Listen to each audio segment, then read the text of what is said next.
Hello everyone, in peace of Christ all of you. Please invite your friends and let us have some good time together today. The topic is why Muslims they fear Allah. You know, this religion is based on fear in everything. The wife, she feared the husband. The husband, he feared his mother-in-law. 4 of them. The prophet, he feared Jibreel. The prophet, he ran when he heard the voice in the cave. The prophet, he received Quran when he was doing poo at night, he heard a voice. The prophet, he received satanic verses, so he feared again that Shaitan will come to him as a Satan as he did before. Then you go to heaven, this is the second stage, then you fear that your penis will be endless. And then you ask yourself, what I would do with such a penis? I fear I cannot use it. And if I use it, I'm going to abuse it. You go to heaven, you find yourself a bunch of women jumping on you. You know, women you never met, you never saw before. All what they want is just sex. And they jump on you and they start, I'm not going to describe what the Muslim sheikhs they say. Touching you, kissing you, licking you. Did I say anything? I did not. This is just the beginning. One after one, one after one, one after one. You don't even give a break. You can't even breathe. They have big boobs. Each woman have a butt is 1 mile. Imagine 1 mile butt in the top of you. I don't know how I'm going to find you again. You will be missing. So this religion is a very confusing, stupid, silly cult. Everything in it is stupid. And today I'm going to show you a clear proof. You know, my first book, it's called The Deception of Allah. Muslims contacted Sheikh Asim and they asked him about the name of my book. He did not mention that this is about my book, but we know it's exactly the verses we quoted. I quoted. So here it says, a Christian says, the verse Allah is the best of deceiver, chapter 3, verse number 54. And you will notice the Sheikh, he agreed that this is the true deceiver, the translation. He did not say this is false translation, but listen carefully how the Muslim Abdul, with their beard, answer us. From Holland, he says that some of the Christians say that the verse Wallahu khayrul makirin, that al-makr is an attribute of deception. And how can Allah deceive others? First of all, Abu Uzair, do we take our religion from the Christians? Really? This is nonsense. Nonsense. Look at the people who talk about our religion when they can't even explain how is their God 3 in 1. This is heads and shoulders. Can you explain how Allah is one?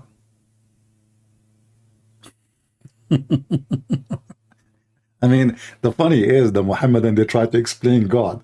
They never met Allah. They never saw Allah. They never heard the part of Allah. And Allah is one. Okay, can you explain to me what one mean? One what? What one mean? If there's any Muslim can tell me what Allah one mean? You don't even know what you are talking about. And if you say to me, I need to explain to you why Allah, why God can be 3 in 1. Can you explain to me why Allah need Muhammad? Can you explain to me why Allah need Jibreel? Can you explain to me why Allah need a tablet? Why he have no memory to write his book there? He will forget, he's getting old. Can you explain to me why Allah cannot do what the God of the Christian can do? He says, how I'm going to have a girlfriend? I'm going to have a son without a girlfriend? So when a Muslim speak about explanation, I mean, the Quran says this is a clear book. فَصَّلْنَا آيَاتِهِ, like we made the verses clear. And then we find that every interpretation have 1,000 interpretation and none of them agree with each other. So are we going to listen to those people who say that God is a 3 and 1 at the same time? Come on, we cannot do that. The question, Abdul, Why God cannot be 3 and 1? Like, is he because limited in his ability, or because he is almighty, he cannot do whatever he wants? Are you going to design God as you want? What do you like, God to be? Like, you want him with 4 legs? 2 legs? Which one is sweet God? I mean, so the Muhammadan, they have an imaginary God. They never met him. They never spoke to him. Even their prophet, false prophet, never even heard his voice. But they keep scoring us about God. We have one God, one God. They think they have a privilege by saying one God. In fact, you don't have one God, because you have 0 God. And we can prove it so easy. But look what he will say after, which I find it astonishing. 3 in 1. So you don't take anything from them. They all, what they have is to cast doubts. And to us, it would be fruitless. It would be illogical to start defending.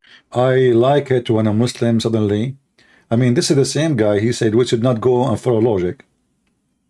We should not listen to philosophy. And now he is saying it's not logical. So it's logical that you can beat your wife to make her obey you, not to convince her. You beat her, and that will make her a good woman. It's logical that because you kill some neighbors, whether they are Christian or Jews, that God will reward you with endless penis and a lot of women for sex. It's logical that a man at the age of 54, he marries 5 years old, and the Islamic calendar is 6. It's logical because Aisha at that time, she was mature. She was a woman. It's logical, the same guy, he said to us in the previous video we played for you, that a man should he have the right to lie to his wife, and not even to tell her that he's going to get married a second wife. Everything is logical in Islam. Suddenly the Muslims are people of logic. By the way, my Skype is open in case there's any logical Muslim would like to join us. Logical Muslims only, please. We don't want any Muslims who they are not logical. What they're throwing at us. And every time say, okay, why do men marry 4, women don't marry, except 1? Yeah, why? Why? Can you tell us why? What is wisdom that a man, he can have 4 women, and women cannot have 4 men? If you want to tell me when I know who is the father, I mean, don't Allah know? Allah can tell you. Here we go, we solve the problem. Now we have replacement of Allah, we have DNA. The woman, she can find who is the father in 2 seconds. Will cost you $5. So why? Why a woman, she can't have 4 husbands? So a second ago, he was talking about logic. A second after, it's not logical to use logic. Are we going to answer those stupid questions? Why a man can have 4 wives? Are you... Hello? Continue. Because this and that. Okay, why does a daughter inherits half and the son inherits full? Well, is that logical? The women, she needs more support. The man, he can go work, especially we are talking about society exists before, a long time ago. There's like now women, they can find works a lot easier. But men at that time is the only one who can generate money and go out. What women she can do? There's companies, there is Microsoft, and there is Apple, and there is phone makers, and or a grocery store. What she can do? So why you give the man twice? They will say to you, because the man is responsible for a family. Who is responsible for her?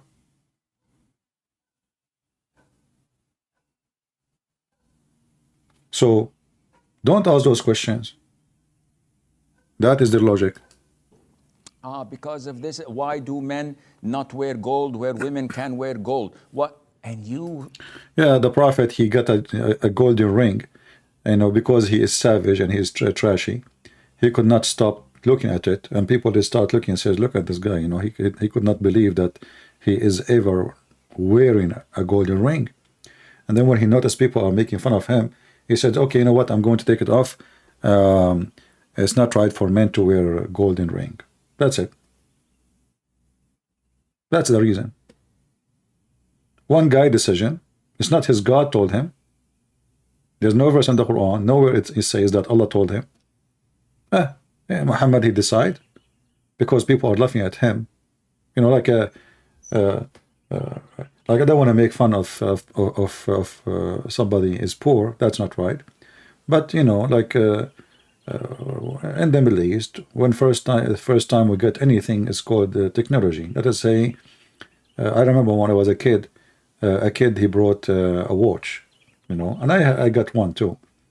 The watch have a screen, you know, you can hit the button, the light turn on. Like everybody was wow, and the kid was so proud about having it. This is what happened with Muhammad. The difference is Muhammad is a savage man. He never holds something valuable in his hand, and now he have a golden ring. And if you question where the golden ring came from, you will laugh. So a prophet of God, a decent man, he is busy with the ring. The ring took over his brain.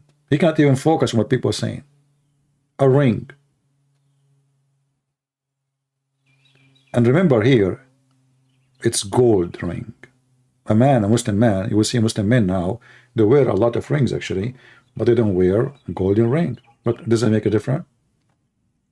Why anyway a man wanna wear jewelries? Because it's just, you know, what about platinum? Platinum is silver color. It's more expensive than gold. But the question is why a man is wearing jewelries? You want to be pretty? You want to show your worth?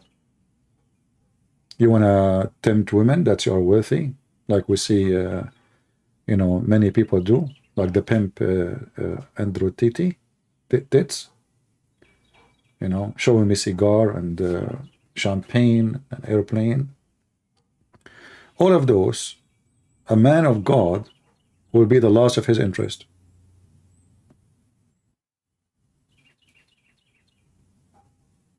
Thick golden bracelet in your neck, even if you are Christian, you know, you're a Christian man, why you want to wear it? What is this for? You want to show me that you can afford $500? You are a man, you are the hero, you look pretty now. So, you know, the Muslims, they avoid the questions by avoiding it. Say, why you want to answer them? Why we should answer them? Don't answer them. But isn't it all of Islam is about supposedly answering us, refuting us, getting us busted? Isn't it all the Quran is about attacking the Christians and the Jews? Suddenly you don't want to answer us. And this is what happened with Muhammad when a bunch of Christians, they came from Ethiopia asking Muhammad to debate him. You know, Muhammad, he could not answer them. In fact, they stand in the front of his house for a day, one day, asking him, let us talk about the Messiah. Let us talk about how Mary, she is the sister of Aaron. Muhammad, he knew he is no match to debate those Christians. So what he said? Look at the answer. Whoever dispute with you concerning Isa, aka Christ, okay, what you do with him? Read carefully and love. After this knowledge has come to you, what knowledge? What knowledge come to him? Nothing. I.e. Isa being a slave of Allah. The Muslims adding words to the Quran. You see, all of this is not in the Quran. I.e. Isa being a slave of Allah. If the Quran says that, no. If you change the translator, this is Hilali and Khan. Let us go to different Abdul. Yusuf Ali. The knowledge came to Muhammad, brother. If anyone dispute in this matter about who? About the Messiah. Now, after the full knowledge has come to thee, say, come. You think Muhammad now is asking for a debate? Like Mimi Hijab, he says, who you want me to debate? They said to him, Christian prince is making out of Muslims leave Islam. And then what he do? Did you say that? Hang up. Did you say that? Wait for him. Did you say that? You did not debate me. Come. You are finished, boy.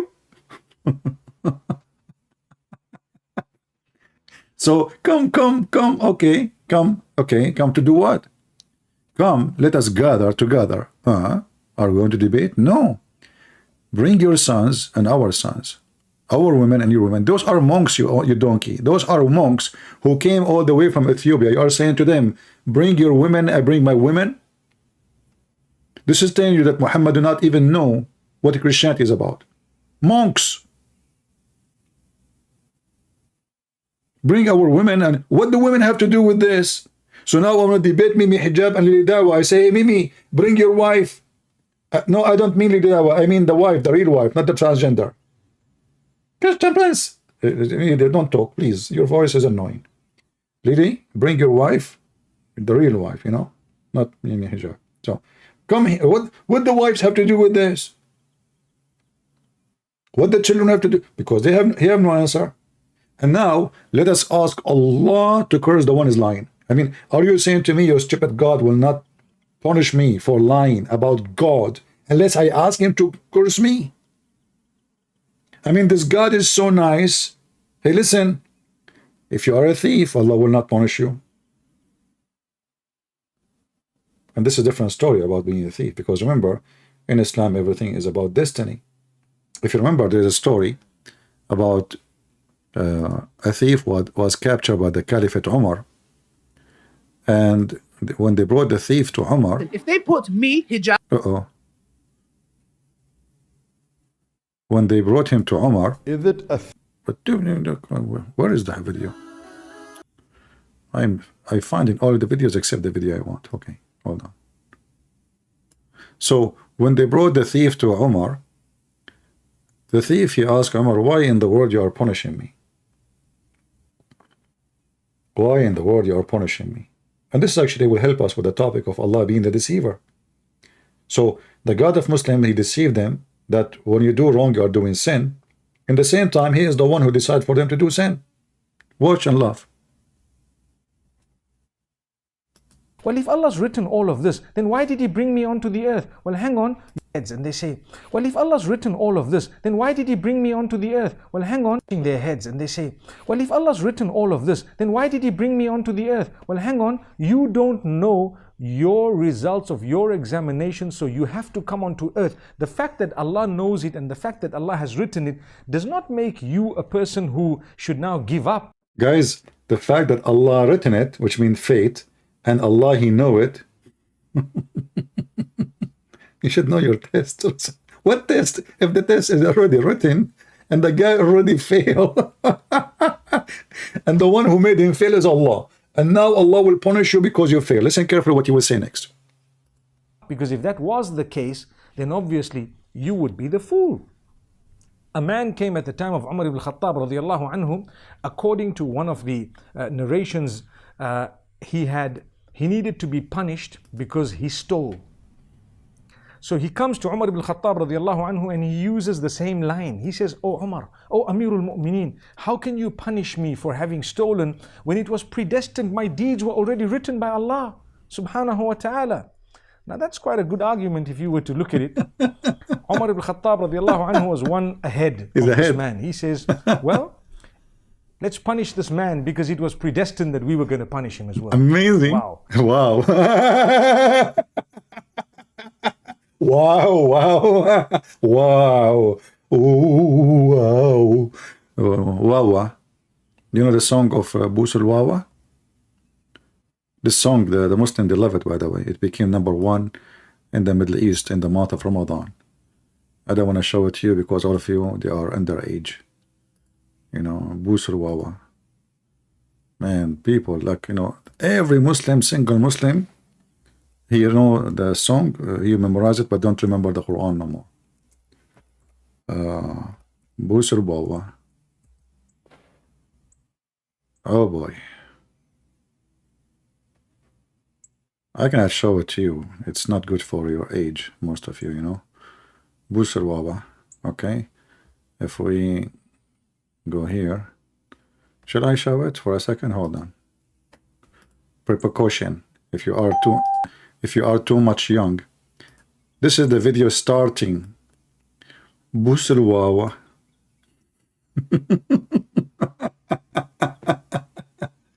Every single Muslim, he have it in his phone. What happened? What happened? Who is going to kiss who? Oof, okay, stop here. That's it. We will not go further. All right. So, you know, fornication in Islam is a destiny. Theft is a destiny. Busalwawa is a destiny. This woman, she is getting naked, is a destiny. And Umar al-Khattab is going to punish you because he was doing a destiny act. It was my destiny to punish you. It was your destiny to be punished by me. It was your destiny to commit theft. And it's my destiny to punish you for the theft which Allah, He decided you should do. I mean, do you see how and why Muslim they should fear Allah?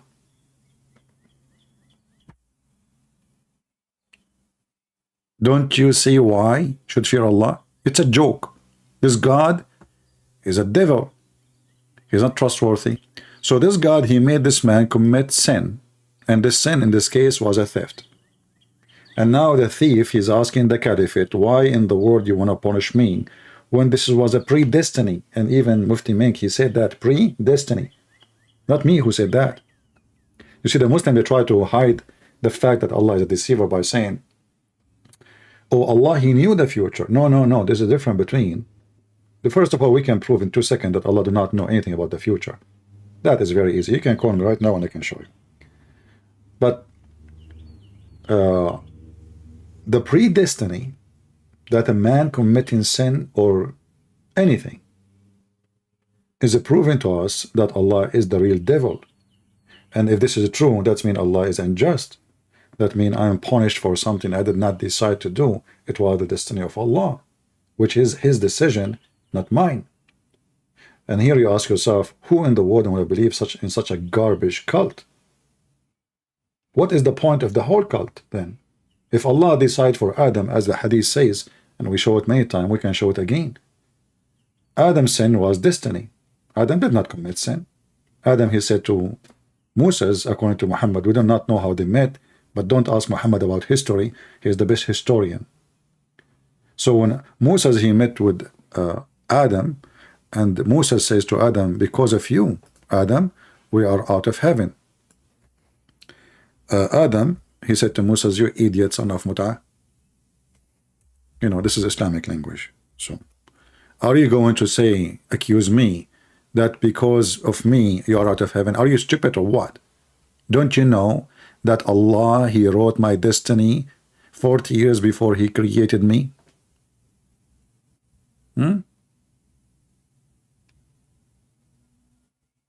Are you going to blame me? So even the sin of Adam is not even Adam's sin. Allah, He made Adam sin. It's in front of you. All of this is authentic.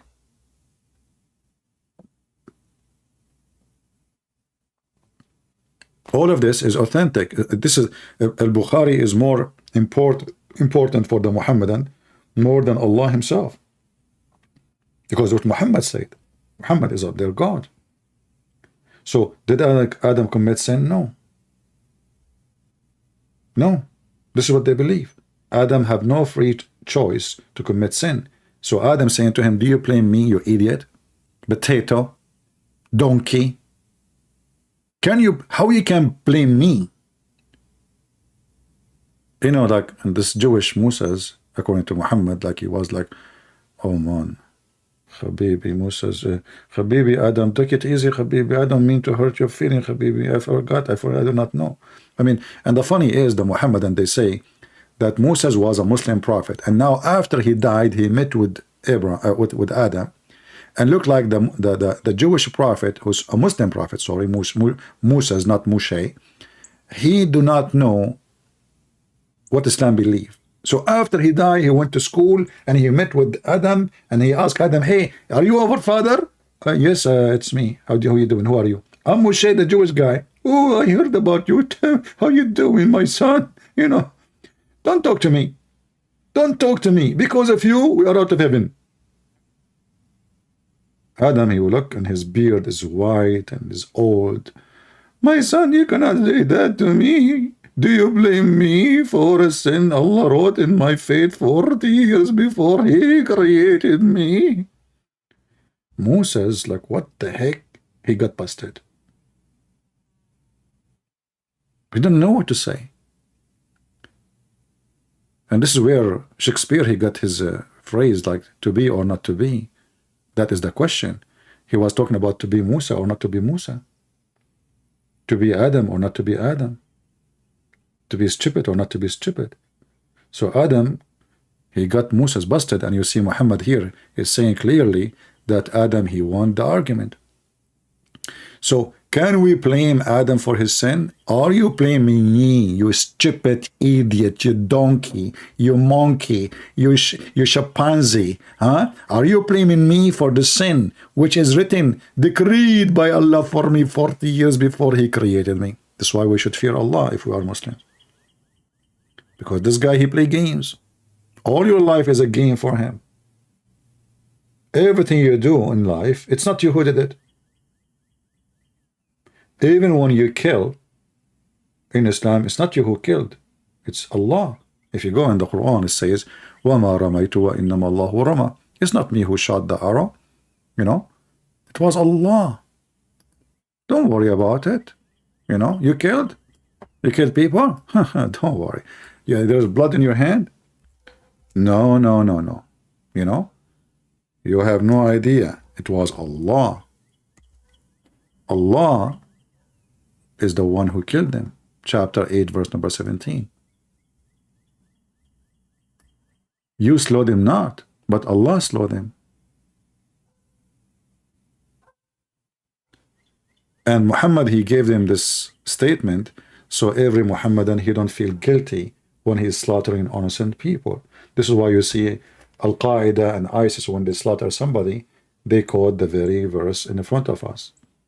I did not kill them, but Allah killed them. So now he feel better. He feel like, oh, okay, you know what? I'm killing nobody. This is a very, very much satanic cult.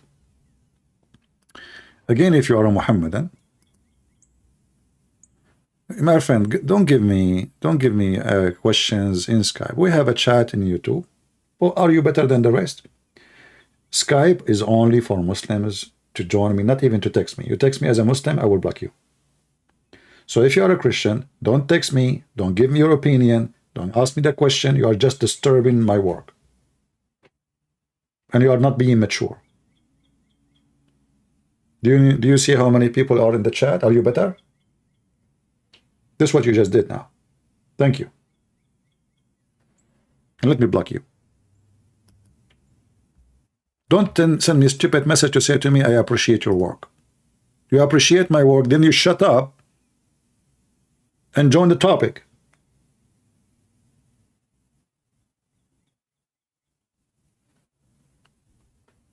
Dummy people. Where is your maturity? Where is your intelligence?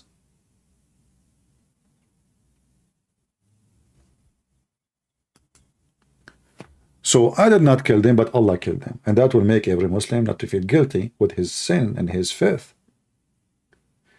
Going back to our title, why we should fear Allah. Because as you see, Allah is Satan. He convinced you with his satanic idea that when you kill somebody, you did not kill him, I killed him. When the Muslim believe in destiny, it's destiny. I did not, you know, it is going to happen anyway. It's not up to me. Islam is a very much satanic cult. So anything now I do, okay, what about I go and sleep around? Oh, don't worry about it. It is destiny too. And the reference in the front of you. Allah, He wrote for you your destiny and even how much fornication you will have. There's a Muslim woman, she called the sheikh and she said, you know, in the Middle East, if you are 30, you are old, really old. You know, Muslim, they like to marry at the age of Aisha, like 6 years old kid, 5 years old kid. So anyway, so she asked the sheikh, she said, I'm afraid that nobody will marry me. I got old. And what do you think? He said, my daughter, my sister, don't worry. The Prophet, he says, مكتوب على كل فرج اسم ناكحه. It is written in the top of every vagina the name of the one who will if it. So it is written there down between your legs the name of the men who will if you. It's a destiny. So you will lose nothing, which means already Allah decide how many men they will sleep with you. I'm trying to be polite. It's written in your vagina, and I'm sure like this woman, she went to in the front of the mirror, or maybe she opened her camera, or she brought a magnifier to see the names of the men written over her vagina, and she started flipping pages. Ahmed, Muhammad, Ali, Mimi, Dudu, all the names are written there. This is destiny. So even the men who will sleep with you, you did not choose them. You did not choose any of them. Allah decide how many private part will park in your garage. If you don't like my language, by the way, you can leave. I say it as it is. You don't like it, take a hike.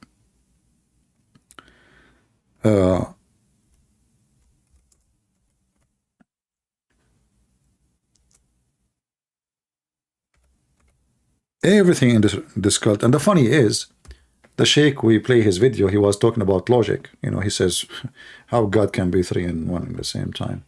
You know, is that logical? So is it logical that you decide for this woman who was going to sleep with her, who was going to do boom boom to her? Is that logical? Does God, he have nothing to do except writing names over vagina? And you know, actually, as long as we are talking about Adam here, the hadith we mentioned that Adam, he mentioned that Allah wrote his destiny 40 years before he created him.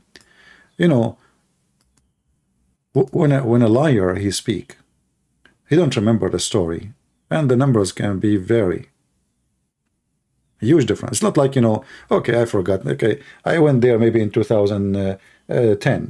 No, maybe 2007. You know, that's possible. But there's no way a prophet of God is quoting another prophet of God. He changed the number in a massive way. As an example, here it says, and you can read with me. It says, Adam, he says to Moses, are you blaming me for something which Allah has decreed for me 40 years before he created me? So what is the number here? 40 years. We go to different hadith, we will find that it is 50,000 years.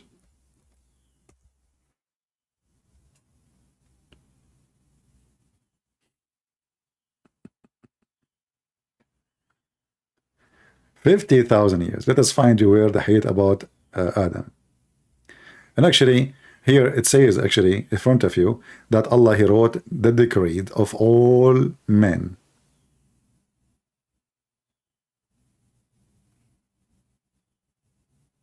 $50,000 years. So how Adam, he says 40 years?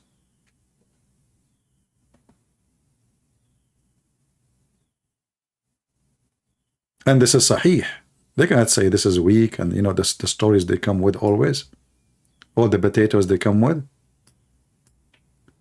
However, the date is not important for us, but the date exposed that Muhammad is a fraud.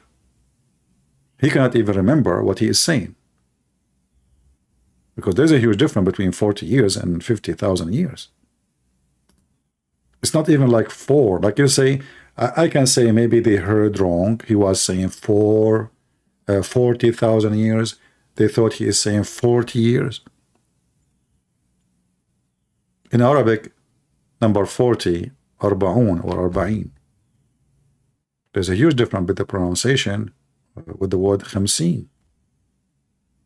Khamseen have nothing to do with the word arba'in. So 50,000 years. Allah wrote all destiny before the creation of all mankind. And then you ask yourself, he wrote destiny of people who they are not exist 50,000 years before he created them. to what he was doing in the 50,000 years after he wrote this destiny? Doing meditation? If you are a Muhammadan and you are a person who have logic, like your prophet, who is very logical, please feel free.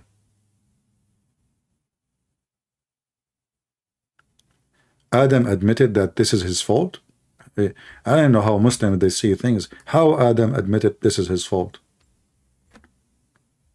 If Adam saying, do you blame me for a sin decreed for me 40,000 years before he created me, according to you, Adam, he admitted his fault? That is a super intelligence, my friend. Do you know what the word "do you blame me" mean?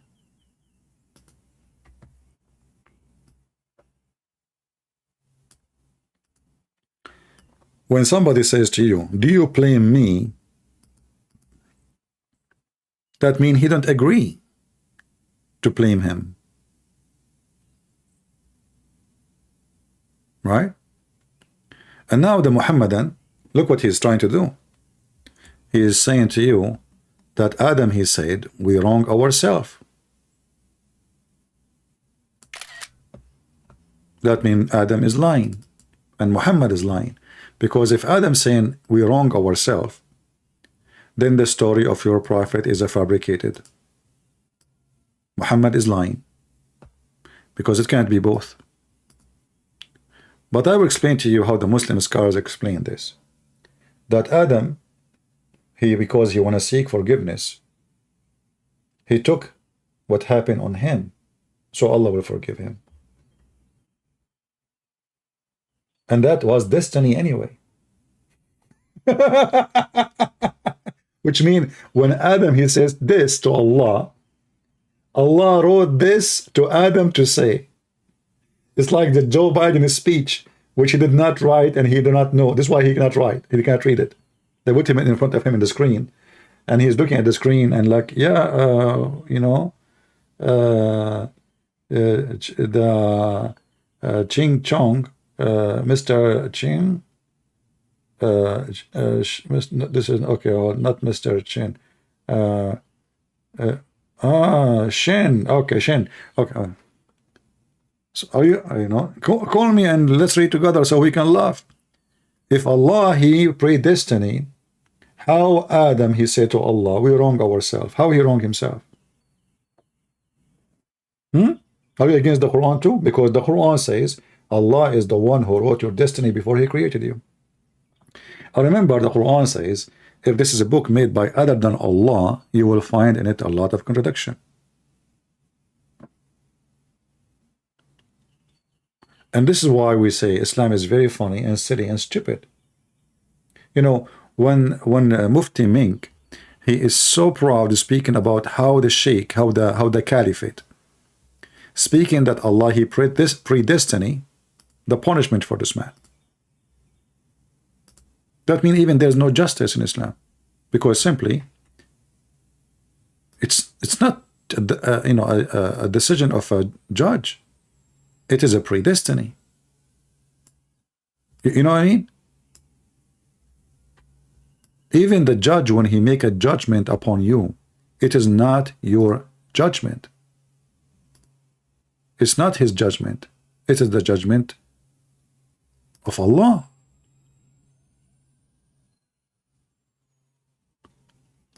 Then what is our role in this life then? Nothing. We are just little stones. Allah, he move us as he wish. He decide for us what, even according to Islam, now me, I'm talking, everything I'm saying, Allah, he wrote for me to say. This is how and why this religion is so stupid. You cannot be an intelligent human being and you believe in such a garbage. What the point then of hell and heaven if everything is a predestiny for me? You see, the Bible mention about destiny, like God, he says, you know, I chosen you before you chose me. But that is not destiny of you. God made you follow him. No, this is God knowing that you are going to be the good person for him. He knew your nature. He knew the quality. Not all people have the same quality, because people, they work in their quality. All men are descendant and women descended from one man, one woman. So we have the same equality and the same DNA. But then the man and the women, they work in their quality, either to destroy it or to build better quality, even from the first man they came before. This is why we Christian, we believe in the original sin. Because Adam commits sin, we commit sin too. We are not better than Adam. Have you ever met with a person who did not commit sin? Never.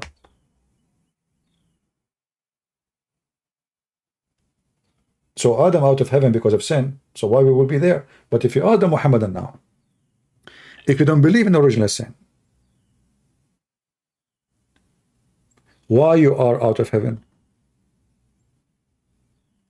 And here, if you go to the hadith, which mentioned by Muhammad, you will find that Moses, he agreed with the Christians.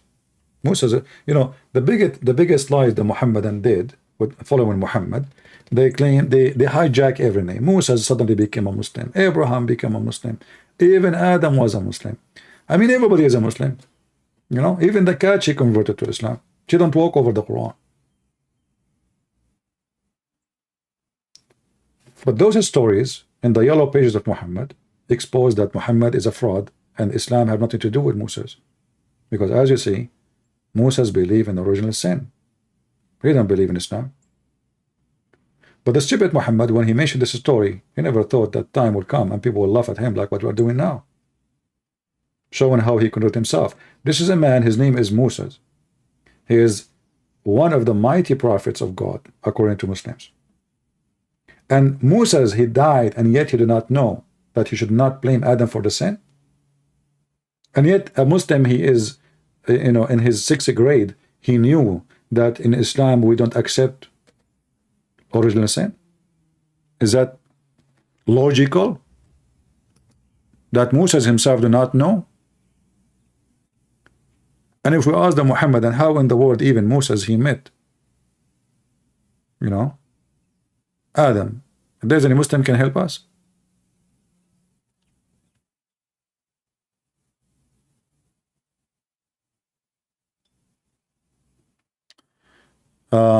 I live in the Mississippi, USA. Today the government agreed. Will complain. Go again. You know, my friend, any Muslim, any right the Muslim they can gain in USA or in the West, it's not their problem. It's your problem. You know, the majority of people became potatoes, and they go in chat and they complain. What about you go and vote against it? What about you grab signature? You know, if a Muslim he want to pray in the mosque and do adhan without speakers, fine. I mean, this is his religion, and he is performing his prayer. But to pray and the sound will go around, then that means either the Muslims in that area became a big number, and you became the minority, and then shut up, get out, they took over you, or you are a stupid potato, and the minority taking over the majority. And this is exactly what's happening. So don't complain. You know, Christian Prince, you didn't know the governor. Why the government do that? Because he don't see anyone will do objection. He don't fear that he will lose election next time. Get a new government, he will cancel that. You know, one of the things I don't like about some people is they cry a lot. You know, do you know? No, I don't know. But there's only one thing I know. If you don't fight for your right, you have no rights. If you don't defend your house, you have no house. If you don't defend your wife, you don't have one. She will leave you anyway. So don't cry for if somebody win, that because you lost. So ask yourself, why the governor he do that? Because you're not there. Actually, there's a comment in the previous video. He says, Christian princes stick away from topic. We Christians should not go to the... This is what exactly what happened. You stick away. The Christian, they took a stand. Oh, politics is evil. It's from the devil. Those politicians, they are liars. So what we do? We sit for the last 100 years in the West, watching the evil liberals taking over us. And what the Christian they do? Look what they are doing. Look what they are doing. Can you believe it? It's not their fault. It's your fault because you listen to stupid priest who says to you that Christians should not be involved in politics. And now somebody like Joe Biden, he is in charge of your life. He can tell you what to do, what not to do. He can quote Muhammad. Did you ask yourself why Joe Biden is not even quoting the Messiah? He want the Muslims to vote for him. Christians don't count. You know, they are not united. They don't even have a party. They don't have leaders. You know? So even the Muslims in USA is very little number. They're a very tiny number. But they are more effective because they fight for Islam, and you sit watching doing nothing. But this is not our case here. So those who complain too much is the losers. Those who work for victory is the warriors.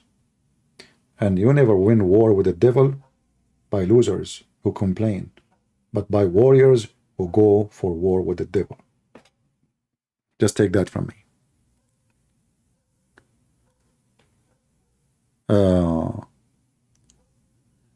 Anyway, again, somebody, he changed our topic as usual. Immaturity, stupidity, naive, childish. Look what we are talking about. Hey, the governor of Mississippi, did you hear that? Change it. Good.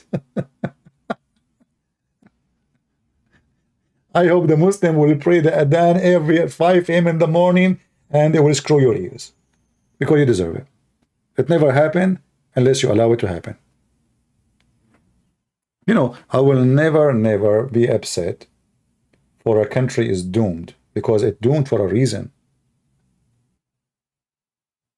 It's doomed for a reason. Look at you, busy with the transgender, confused about the male and female. So when you are doomed, all the source of evil will be on you in one time.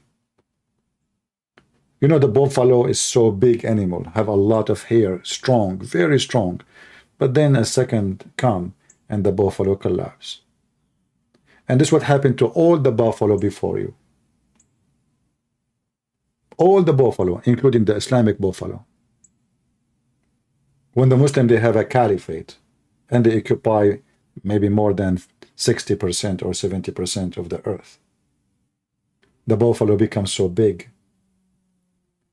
and getting weaker and weaker. His strength is his weakness. Because corruption is Islam. And the same happened to Islam because Islam from the beginning is a corruption. Grow as a corruption, that balloon explode one day and all of Islamic caliphate collapse and will never be happen again. Even they are trying to make it happen. But this will happen to America. This will happen to Europe. This will happen to Russia. This will happen to every giant country in the world. When you put in front of you how to worship money, gold and silver, then you will collapse, no matter who you are. Any nation go against God, they will be left alone, which means all evil source and power will come upon you. So the American, they are bringing the evil upon themselves. You know, if you ask yourself why the crimes is increasing so much in USA, like, you know, if you speak, there's topic, nobody dare to talk about it because many are potatoes. Why there is a very high crimes between black, our brothers and sisters, black African? Nobody want to talk about it. How come in 1960, 65, there's nobody, you don't hear that a black person is shooting a kid in the street? What happened? Why would you not hear about this in the 50? Why did not hear about this in the 40? There's no black shooting black people. There's no drugs in the street. What happened? Very simple. Because you submit yourself to the devil. And this is the whole society, not only the black community, white and black. they let the liberals take over them. And they start attacking the family, the marriage, the very base of family. That fornication is okay, boyfriend is a lifestyle, and being a gay, and being a homo, and being transgender, and being, and now the kids are lossless. They don't even know their father. And what is the result? And then you take the Bible from the school. You take God from the oath. You take God, oh, it's offending us. They say the word God in the school. And now what you have drugs. You have books teaching you how to take drugs. You have books teaching you how to have sex in the anus. They are bringing a man wearing a wig to teach you how to be a woman. And his voice is like Tarzan. Scare the hell of you. And then they wonder why we have crimes. And why people shooting people. And why people, they go to the store and they loot. And they steal. Because simply you are destroying everything in the society. The structure, the fabric of the society, they are working in that, and the Christian, they were watching under your own eyes. And now suddenly the Christian, they are standing up like what we saw for this beer thing. Where have you been for the last 100 years? You see what happened when a Christian, they stand against something wrong? The company is almost collapsing. We have a massive power in this country if we want, but we are very submissive, and we are not fighting for our rights. And thanks to the priests, who they are false priests, they say to you, stay away from from politics. Politics is from the devil. Our friend, we don't promote politics. We fight for truth. And the truth is to stand against politics and politicians who they are trying to force false teaching on us. For that will infect your security, your life, your economy, everything. So don't complain about the devil taking over your society, for you allow them to do so. Never can happen against your will. When the Christian don't go to vote because a stupid priest told them, oh, don't involve in politics, you are allowing the devil to take your place. Instead of voting for the guy you think he agree at least with, let us say, maybe 50% of what you think, of what you believe. You bring somebody, he totally hate you. And then you complain. So don't come here and complain.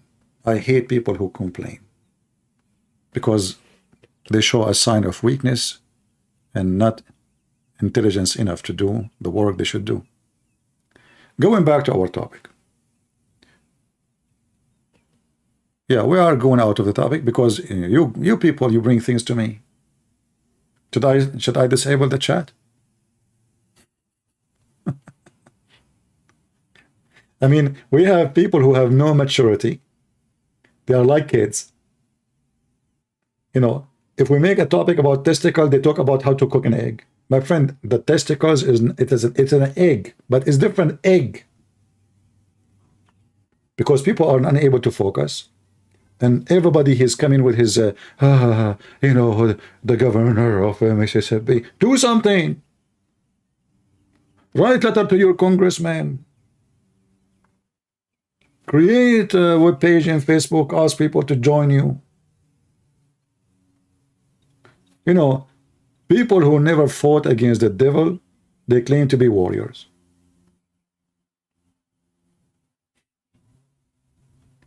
It's like those, you know, they go like Andrew Tate.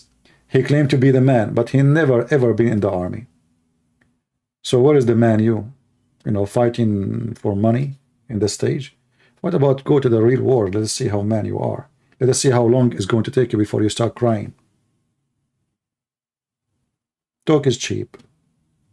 Everybody is warrior, but nobody do anything. Anyway, Allah is not a person I fear, for a very simple reason. He does not exist. How you can fear something does not exist? And I don't fear Satan, even though he exists, for a very simple reason. Because I have what prevented me from following satanic teaching, And the problem in your country and all the countries around the world, that satanic teaching became the golden teaching. You put it in school. It's your guideline. And why it happened? Because society tolerate evil to become the ruler. Like, you know, when the liberals in USA, they said we want to do support abortion. Did you ask yourself how even the world, in the world, even a woman, she will do that? And she will vote for it? Because simply they destroy the ethic of your women. For sure, not all. To the point, those weird people, they speak about cat right, dog's right, but they kill babies. If you go on the street and hit a cat in your leg with your foot, 1,000 person will call the police for you. Suddenly everybody have ethic. You take a child, you dump him in the toilet seat, you're a good person. We make it legal. And they claim that my body is my choice. But this is not your body. This is another person. And then they try to be smart and they say, oh, you know what?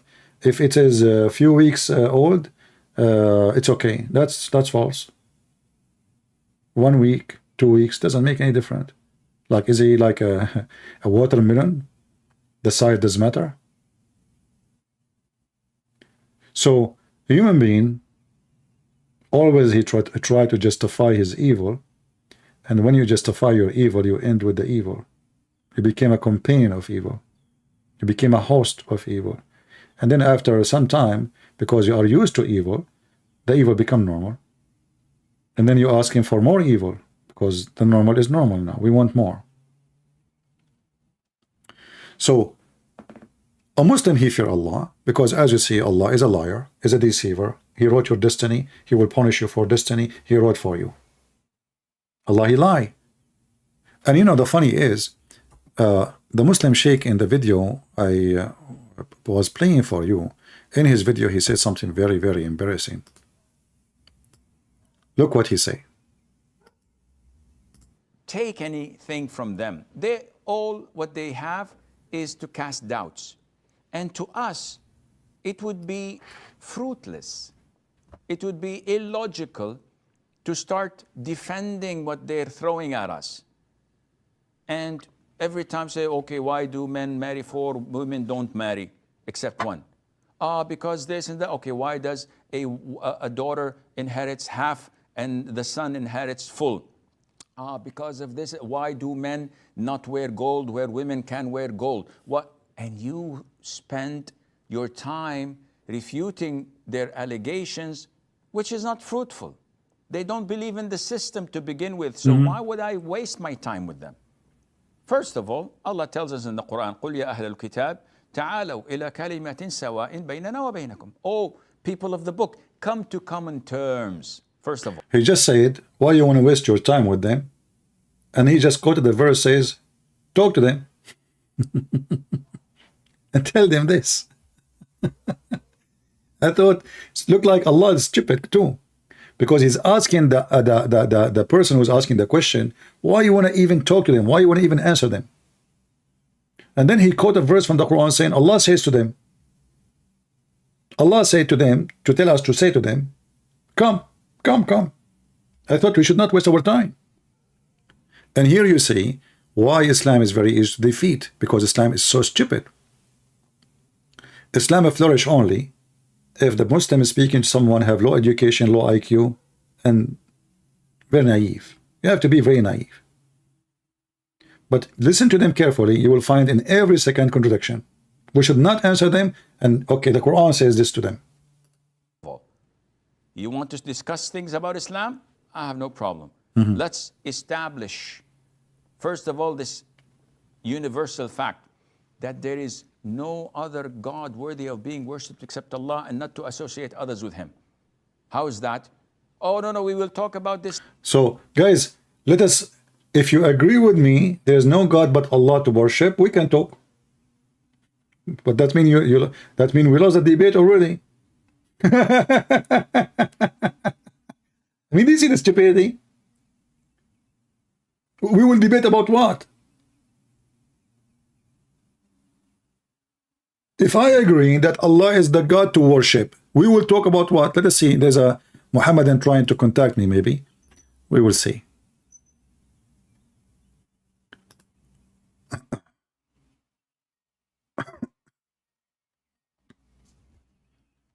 Hello? Yes, I'm an ex-Muslim. Oh, you're ex-Muslim. Oh, okay. Because I saw your last name, it's a Muslim name. Okay, well, how I can help you, my friend? Go ahead. Okay, I left Islam like back in 2021. 2021? Yes, February 2021. Okay. Why you left Islam? I watched some of your videos and videos of Rob Christian and Sam Shamoon and other guys, David Woods and stuff like that. Okay. And but still, this is not the reason to leave Islam. Why do you leave Islam? There's a lot of reasons like contradictions in the Quran and scientific earth. For example, the sun sets in a muddy pool according to the Quran. Yeah, but this is normal. I mean, don't the sun set every day in the muddy water? No, because it says muddy pool, you know. Yeah, but And, you know, okay, from how the we horizon know, can't- how what? we know that the sun not actually really go and take a bath every night at the end of the day in the pool? How you know? Have you ever, did you watch a movie like where there's you know, people jumping in the pool? Okay, the sun jump in the pool. What's the problem? It's unscientific. No, it's not. It's not against science, because logically, there's a big pool somewhere. You know, we do not know where it is. And Zulkarnain, he found the pool. You know, and then you know, he found that the sun wearing bikini and jump in the water, and she was very beautiful. You know, and this is why the water actually in the ground, you see, water is boiling because the sun jumped there, and that will make the water boil. So even, you know, this is where Muhammad got the story from. Yes. Yeah. But this is not enough for you to leave. I mean, don't you know that now you will not get versions? Don't you like to have versions? Be honest with me. I would like to have virgins. It would be very nice. Yeah. I'm not kidding. Yeah, you're not kidding. I know. You know, me too. I like to have virgin oil. It's very good. But you know, Actually, not, because they are. You can see through the marrow of the bones, and that's not attractive. you are not like the kind of men they like bones. Because Or they are but there is some transparent, men. so- There is some men they like bones. You know, like a woman. Like, you know, when you go to heaven of Allah, you will not say to your wife, "I like your lips," because you cannot see them. Yes. You will say to her, "I love your bones," you know. So you know, for you, you think this is funny and stupid, but reality, you know, this is very well known that men in heaven, I know many men from heaven who really like women bones. They don't get attracted to like women legs or ass or boobs, or no. You know, you will look at her and says, "Honey, your bones, oh, I'm melting," you know, because Allah will turn you like, will make you like a dog, you know, like well, you know, the second you put a bone in front of a dog, you know, he go crazy and his saliva is coming. That's what will happen to you in heaven of Allah. So Allah will redirect your vision to see the beauty of the bones, you know. So like, this is why there's a big fantastic team used to be called Boniim. It's coming from the bone of Allah. So Yes. you know, you go to heaven, now you are relaxing in your house, and you have all those virgins are naked, because you can see through anyway, even if they wear clothes, who care? So you can see through their bones. And imagine, you know, you are coming from which country you are coming from? I'm not. I don't want to tell which country. Okay, don't tell me. I can't tell you. You are coming from Brazil. All right. Because I can tell you have an accent of the jungle of Amazon River in South Africa, in Shanghai. So anyway, so you go to the, you know, to the heaven of Allah, and then the woman, she greet you, and she start doing her like strip dance, like Mimi Hijab, and then you look at her, you say, "Wow, this is what Allah He promised me," you know, and then you call your friends around the world. You say, especially those who did not believe in Islam, "Look what you are missing." And you can share your TV screen with them, you know. especially when those women, they put their legs up like this. So I mean, this is really, I mean, you cannot irresistible religion. And you know, I'm trying to advise you, trying to bring you back to Islam, but I don't know if it's working or not. No, I don't. I'm not gonna come back to Islam. No. But every time I talk to Muslims, for example, my brothers, they tell me I don't trust that translation, and I don't trust these hadith. Okay. They even say that Sunnah.com is made by Jews. Yeah, actually, yeah. I mean, everything made by the Jews. The cars, nuclear, you know. Yeah, I mean, the Jews, they did everything. So why not? Hadith, Muhammad, Quran, made by the Jews. And let us blame the Jews for anything went wrong. You know, Yes. this is the idea of Islam. You know, they cannot blame their prophet for being an idiot of the village, but they blame the Jews for anything. Even the Jews are not there. What? How the Jews will put stories in your books if you are the one in control of it? Where is the caliphate? Yes. Where is the scholars? You know, is Ibn Kathir is a Jew? No. Al-Qurtubi? No. Ibn Ishaq? I mean, okay, what is the Jews? So if the Jews were able to say something and then you take it from them and you put it in your Quran, well, you're the prophet of Islam himself, he takes stories from the Jews. Everything Muhammad he have, yes, we have to agree. Muhammad took tons of stories from the Jews. As an example, the story of Solomon and the ant. Don't you like the story of the ant? Yeah, I don't remember. Isn't it the story where Solomon can hear the ants talking and he understands what they're saying? No, but you know the thing about this story, you know, the kuffar, they attack it, but there is a wisdom behind it. First of all, that the ant, she was able to win the debate against Solomon. So like here you learn that little ant is smarter than a big guy. His name is Solomon, you know, and she got him busted. You know, when Suleiman, he said to her, why you are telling people I will crush you, you know? Yes. Don't you know I'm a fair prophet of Allah? She said to him, I was not really saying that, but I was fearing that you will crush their heart but when they see the beauty Allah He gave you. So the ant, she was in fear that the female ant like her, they will be tempted and seduced by Suleiman, which is very normal to happen. I mean, Suleiman is a very handsome man. The ants, they go crazy. You know, that's why if you go in the yard, the ants will be all over you. You know, like they will see like a sweet Suleiman in front of them, and everybody want to take a sugar bite. So Yes. the Quran is full of stories. All of them are stupid, and then the Muslim, they speak about logic. Like, did you Yes. hear the Sheikh speaking about logical? You know, he says, "Is it logical for God to be 3 and 1?" What do you think about the Christian belief? Are you a Christian now or a Muslim still? I mean, No, I'm not ex-Muslim. a Christian. What do you think about the Christian belief in God to be 3 and 1? As in, are you an atheist now? No, I believe in God, but I don't believe in religions. What do you think about the Christian belief that God is a 3 and 1 at the same time? It actually makes sense because I heard someone, I thought his name, I think his name was Anis Sharush or something. He said, for example, humans, they have a mind, body, and soul. So that's 3 in 1, you know. Okay, Anis Sharush says Then that, we consist of the or me? members. All right. Yeah, What? but still, this is not convincing. I mean, a human being, he have that, but how God can be 3 and 1? Is that a good answer? How he can be 3 and 1? Because, you know, God is not like human beings. He's special. God is almighty. So the second we say almighty, it's mean everything is possible for God. So when a foolish person, he used the word God and he believe in God, and yet he don't want God to be almighty, that means his God is not almighty. So either God is almighty and everything is possible for him. It's not logical. You know, the logic does not stand with God, because it's logical. When we speak about logic, it's not logical for me to say to you, I can fly. That would be bluffable, right? It's not logical to say, I can have a kid without having a wife. That would be stupid. It's not logical to say to you, I can stay without food for 100 years, even for maybe a week. So logic is something about based on the ability of nature. What is the proof for Christianity? What is the proof of Christianity?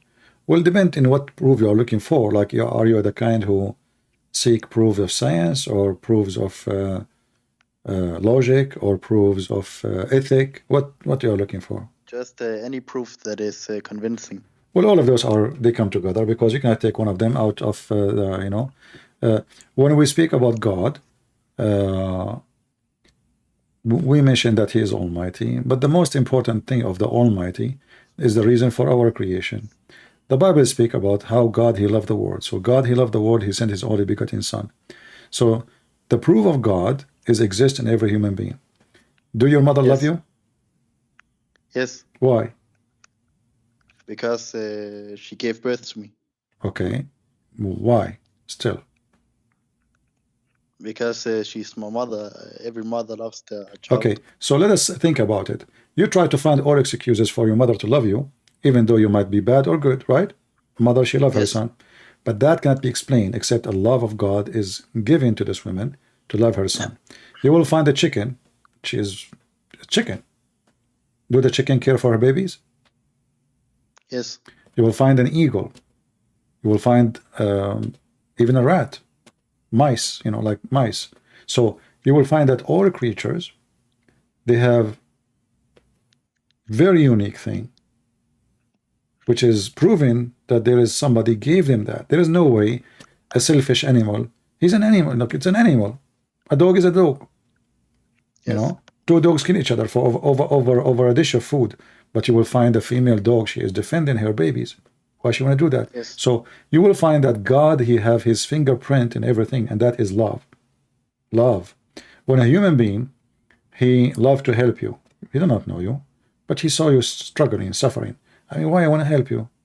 Oh, I want to save money to buy a new car. I want to save money to, why I want to help a person? So the love inside you, which is gift from God, will not make you the same as anything. So there's a fingerprint of God, which is love, the same as the Bible says, for God he loved the world. In the Quran, why Allah he sent, why Allah he created you? The Quran says, وَمَا خَلَقْتُ الْإِنسَ وَالْجِنَّ إِلَّا لِيَعْبُدُوا. So I did not create a human and genie except to worship. So the purpose of your creation in Islam, in the cult of Muhammad, Allah he need worshippers. The purpose of a creation in Christianity, our God, Allah he love us. So God he want to share the glory, his kingdom, with his children. And that base what to prove of Christianity, that we are, when we pray, we say our Father. Why we Christian we call our Father? Why we don't call him God? You know, why we call him Father? Because simply our belief and the existence of the very God is based on love. This is why the Bible says, you know, love never fails. So with love you can win, with hate you lose. You are the first loser when you hate. Islam is based on hate. That's why they are losers. In the Quran, when Muhammad he heard the Christians saying, we are the children of God. Now the Quran used the word Allah. We don't believe in Allah. Muhammad, obviously, because he's a false prophet, he said, you know, they say we are children of God. So if this is true, why this God he punish you? So you will notice that Muhammad is far away from understanding Christianity and Judaism, and he think that when the Christian and the Jews, they say, we are the children of God, even though we don't believe in Allah, but the Quran used the word Allah. We are the sons of Allah. Say to them, Allah saying to Muhammad, tell them, okay, well, if you are his beloved, so why he punish you for your sin? And here you see that Islam is extremely stupid, because if you have a son and he's doing wrong, you punish him for the wrong, so you can correct him, correct? Yes. You don't let him do wrong, more wrong. You do that if you don't care. Do I agree? Yes. If you see your son taking drugs, let us say you enter a room, you find your teenage, or maybe even younger, somebody give him drugs. Do you say, oh good, you know, go ahead, you know, or you shout at him, you take his, you know, you don't allow him to have money to spend it anymore under your watch, you don't allow him to go out of the house. We do whatever you can to correct the person, correct?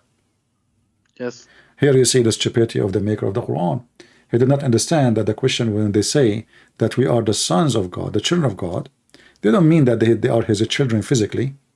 They mean that Father who loves us is our care giver, is our care master, is our care creator. Everything we have is from him. So why we have it? Because he loves us.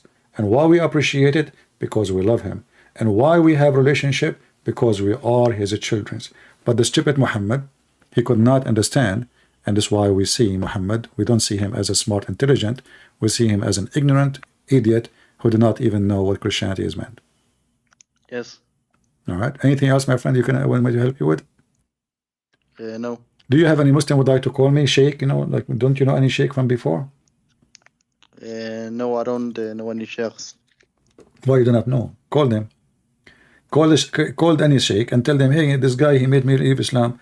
Please, can you talk to him? Maybe I will go back to Islam. Please help me. You know. I don't know any sheikh personally. Okay. Do you know Zakir Naik? I know of him, yes. Okay. Can you do me a favor and send him an email and tell him this guy, his name is a Christian Prince. You know, Okay. I watch his videos and I left Islam. I actually love your Zakir Naik impressions. No, this is not Very impression. funny. This is not impression. This is him. He actually is here. Christian Prince. First of all, I don't want to talk. And you are really crazy. I am not going to talk. I'm eating. And now you are even like Zakir Naik, hold on. He mentioned your name. Did you hear him? He thought you are not here. In fact, you are here. Christian Prince. First of all, I am here or I'm not here. Because Allah is here everywhere, but he is not here. So, Zakir Naik, is Allah in the bathroom? Christian Prince, are you stupid or what? Allah will never be in the bathroom. But you just said Allah is everywhere. Allah is everywhere in ignorant. But he is not everywhere, but he is physical. Oh, okay, Zakir Naik. Let me go back to the person speak to me in the phone. Thank you. All right. So did you hear Zakir Naik is here? You know, what Yes. impression? Are you accusing me to have a fake Zakir Naik? This is not right. Sorry. All right. All right, my friend. Thank you for calling. And if you can send an email to Zakir Naik, Zakur, you can let him know. Tell him that this guy, Christian Prince, email him, let us see. You know, tell him, please, this guy is making many leave Islam. You know, can you debate him? Can you dare? Maybe he will make you square, even if you are a circle. Thank you, my friend. Take care. Okay, bye. Bye-bye. I am a Muslim. I want to discuss with you. Okay, let us see.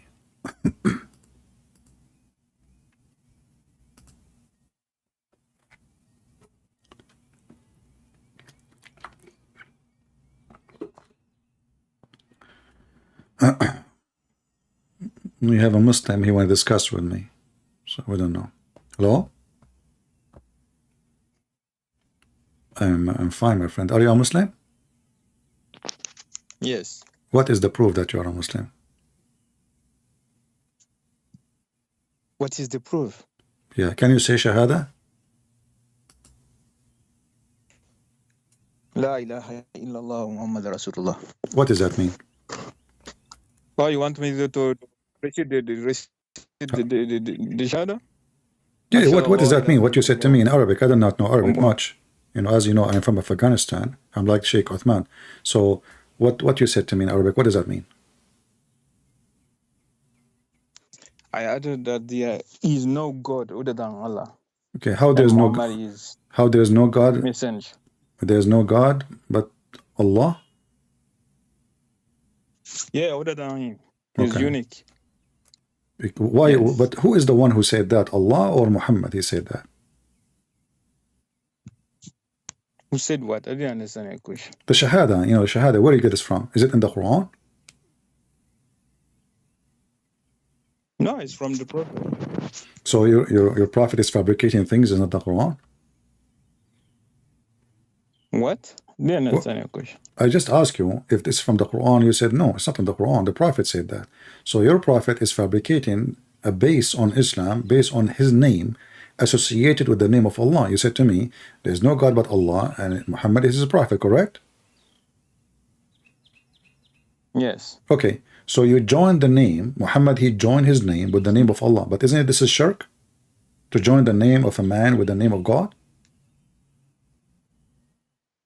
No. That is not shirk. You How- don't know. What do you mean not shirk? Ever. Okay, if I say, Shirk is associating yeah, something with God. like what? What about knowledge? Is the knowledge of is the knowledge of Allah and the knowledge of Muhammad are equal? No, of course it's not. Okay, so how, like as an example, your prophet he said to his companion Abu Dhar, Do you know where the sun goes? A brother, he says, Allah and His Messenger knows best. And we will find that all over in the books of Hadith. Allah and His Messenger know best. So you Muslims associate the knowledge of God with the knowledge of a man. Do Muhammad knows best and Allah knows best too? What he meant by that is because Muhammad and God is more knowledgeable than him. I can't. You are Christian, right? You are Christian. You are a Christian scholar. I can say, okay, Christian friends and maybe Jesus know better. No, you cannot compare Christian Prince to Jesus, because that will be not right. For how a man can be. Okay, you see, when we say shirk is associating the name of a person with the name of God, doesn't matter what the person is, fake or real, right? But to worship him, to worship or no something. problem. But now you are worshipping the knowledge of Muhammad, saying that Muhammad and Allah, their knowledge is what? Best, which means both are equal. You did not say the Allah knowledge is best and Muhammad have knowledge. You said Allah and Muhammad, their knowledge is best. No, you did not understand what we Muslim I will go with you. I will go with you. You see, not understand. Do you see the story? Do you see the story in front of you? I was sitting, a Muslim, ex-Muslim, he just called me. He left Islam because he found the sun set in a murky water.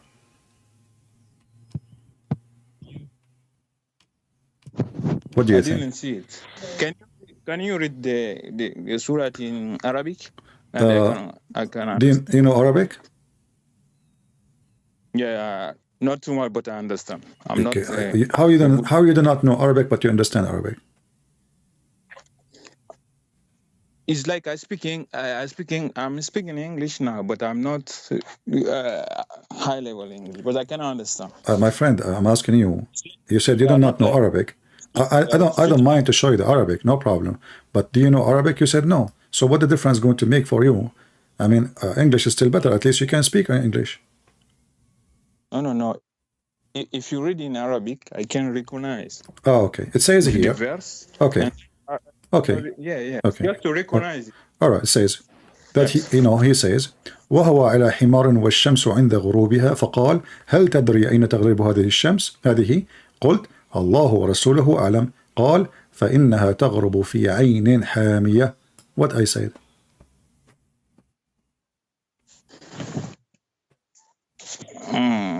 Okay. So what is the problem? No. What I said. You said okay. What does that mean? Did you understand what I said? Yeah, it seemed like he saw it in something like lake, lake, right? Something like he saw the ocean. He saw the sun sitting in muddy hot water. All right? Yeah, like the ocean. Okay. And this is sahih. So now, as long Allah and His messengers know best knowledge, and you agreed with that, is that the best knowledge of Allah, that the sun set in a muddy water and boiling water? Do you agree with that? But where did you take this hadith from? From your books. This is Sunan Abi Dawud, hadith number 4002. Most of this is fabricated hadith. That's why I don't rely too much on hadith. So you Muslims, you fabricate stories Muhammad did not say? Who is the one who fabricated? Do you know someone who I forgot his name, but he was fabricating because how can I say? I forgot the name. Okay. The Abbasid. Who? The Abbasid. I don't know. You are not saying the name correctly, obviously. I don't know what is that. Abbasid. Ibn Abbas. Ibn Abbas. Okay, what about Ibn Abbas? This is the cousin of Muhammad. Okay, what about him? They were fabricating too much. The second... So the cousin of Muhammad was fabricating too much? Not Muhammad, but some people like this. Okay, what about the Quran? Is the Quran fabricated? No, I don't think so. Okay, but this is the same thing it says in the Quran. The Quran says that he found... Huh? You can find me the verse? Yeah, sure. That? Sure. Here we go. You see my screen or you don't see it? let me use my. Just be sure that YouTube is muted there, so we don't have double sound. Yeah, can you put in English? Yeah, I see it in Arabic. Yeah. English? You want to see it in English or in Arabic? First show me in Arabic and then in English. Okay, wonderful. This is in Arabic. It says حتى إذا بلغ مغرب الشمس وجدها تغرب في عين حمئة ووجد عندها قوما قلنا يا ذا القرنين إما أن تعذب etc. You know.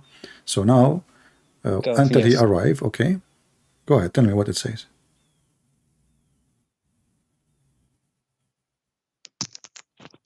I'm not seeing too much. Until when he reaches the certain place of the sun. The certain place of the sun. Is that a good translation? I don't know. This is your translation. My translation is I'm using your Muslim translation. Even you see the funny is you just mentioned something very important. I show you the hadith. Listen, I show you the hadith. You say it's a lie. I show you the Quran in Arabic. You go to the translation. I show you the translation. You say, is that the correct translation? So you Muslims, you give false translation to the Quran? Yeah, sometimes. You know, so how we can trust anything you say to me? Are you giving me now? Are you giving me false answers too? I can answer based on my knowledge. Okay, answer. Okay, so how he found the sitting place of the sun? Let us go one by one. He reached the sitting place of the sun. Where is that? It's can mean maybe it's something from the south or something like this. From the south? Yeah. How far are you from South Africa?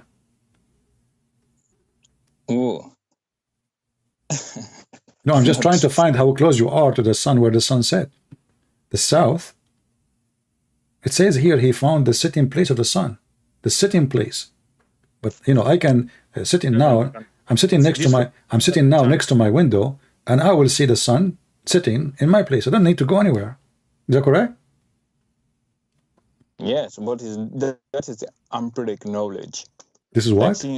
Yeah. So what do you think about this Quran saying until he reached the sitting place of the sun? How in the world that work? Maybe something parabolic, parabolic, something like this. No, but it's talking about a guy moving. He's a king. He found people. This is physical. All of this is physical, isn't this? That's not metaphorical. It's supposedly a real story happening for a real person, correct? To something else. How can someone find the setting place of the sun? Exactly. So that means the Quran is wrong. Are you going to say to me now the Quran fabricated? Maybe we didn't understand what he meant by that. Maybe what? Maybe what? Because he was explaining that to someone living in the 7th century. It's not like... We are not reading explanation, my friend. We are reading the Quran now. This is not explanation. This is Quran. Also, you are saying to me, the Quran, written by somebody, he have understanding of the 7th century. Yes. That's mean...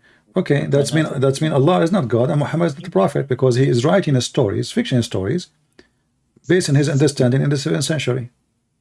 Yeah, do you know Galilee, right? Galilee. He's my cousin. What about him? The Greek. He's a Greek? Oh, not my cousin then. Okay. The guy who found the earth was round. Okay. You know him, right? Okay, and what happened? What did the Catholic Church did to him? What did it to him? Tell me. They killed him. You can't look at it. Because he found the earth is round? Yeah. Look at it. Okay. Who is the one who said that to you? It was Galilee. Who is the one who said that to you? Who is the one who said that to you? Yes. But my friend, don't you know that before Galilee exists, this is not the reason he was taken to court. The reason he was opposing politically. Muslims, they lie, because in the Bible it says that the earth is a globe, the earth is a ball. If you go right now to Isaiah 40:22, you will see the earth is like a ball of the earth. So when Muhammad and he speak about Galilee, he was murdered by the Catholic Church because he said the earth is not flat. This is a lie.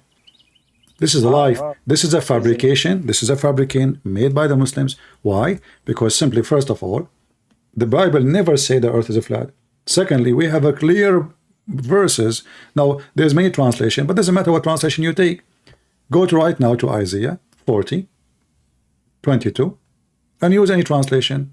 Some translations say circle, some translation say globe, some translations say ball of the earth. In our, actually, the correct translation is Kura. Kura is like a ball. Kura, you know, Kurat al-Ard. So when somebody like you come and say such a thing, I laugh. Secondly, look what you just did. You are saying to me now, your prophet is the same as those who believe in the earth to be flat, and somebody like Galilee is going to get them busted. And that is me. So now I am Galilee of today, getting your prophet busted, and you Muslim want to kill me. Is that what you are saying? Galilee story. Why I brought it because the Christian at that time, they didn't know how the earth was. Okay, no problem. No, my friend. We have the book of Isaiah written thousands of years before Galilee. It says clearly, the ball, the spear of the earth. So what are you talking about? This is a knowledge written in our book before all science they are born. All scientists, all schools, all university. There's no university yet, and this is written in our book. So listen. So when Allah in the Quran, He say, He found the sitting place of the sun. And you are saying to me, Allah speaking in the language of the 7th century. So Allah is promoting a lie. For what purpose? No, it's not promoting a lie. It's like if you are okay. Is it true? Is it true the sun is a sitting place of the sun? Is it true or it's a lie? No, that is a metaphoric something. You cannot. How it's metaphorical? He found near it people. He found near it people. How that is metaphorical? I'm talking about real person and real location and people there. He have a conversation with them, and not only that, all of Islam is based on that he built a dam for Gog and Magog. So what metaphorical? Okay, give me the metaphorical of it. Go ahead. It's the metaphorical story because it doesn't make sense. No, give me the metaphorical meaning. Okay, you said it's a metaphorical. What is the metaphoric of such a story? Go ahead. Maybe. I don't know exactly. So how you know it's a metaphorical if you don't even know what the metaphorical stands for? Because when we say metaphorical, that means standing for something. So we know, like Jesus, he says, there's a three servant, they have a master. Okay, this is metaphorical because there's no three servant in front of him. There's no master in front of him. There's no, this is about his teaching. But here they are asking him, they were asking Muhammad about a person, his name is Dhul Qurnayn. Verse number 83, it says, they ask you about Dhul Qurnayn. Dhul Qurnayn is a real person, supposedly, and he is Alexander the Great. I shall recite to you something of his story. This is his story. A real person. This is not metaphorical. That's how I understand it, because it doesn't make sense. Anything, okay, I will go with you now. Anything in Islam does not make sense. You understand it as you wish. It's something metaphorical because I don't have the knowledge. Do you have one Muslim sheikh? You say it's a metaphorical, or only you? No, I didn't ask about this question. Okay, so how you come with this metaphorical? We have tons of Islamic books, interpretations, scholars, big names. None of them he said this metaphorical. This is new. What did they say? They say this what happened. Dhul Qurnayn, he arrived all the way there, and he found where the sun set. And I showed you what your prophet said, that he said the sun set in a muddy, hot, boiling water. So he found where the sitting place is, and then there, where the sitting place sun, he found it, the sun hitting in a spring of a black, muddy water. Did you hear how Zakir Naik he answered this? No. Okay, I will tell you. Zakir Naik, he said, but the Quran said that the sun hit in murky water. But the Quran, he didn't mean that. The Quran saying that Dhul Qurnayn, he saw the sun in the murky water. Okay, so let me study. As if it is sitting in murky water. Zakir Naik says, it appeared to him as if it is sitting in murky water. Is that true? Do you agree with him? It appeared to him this way? No.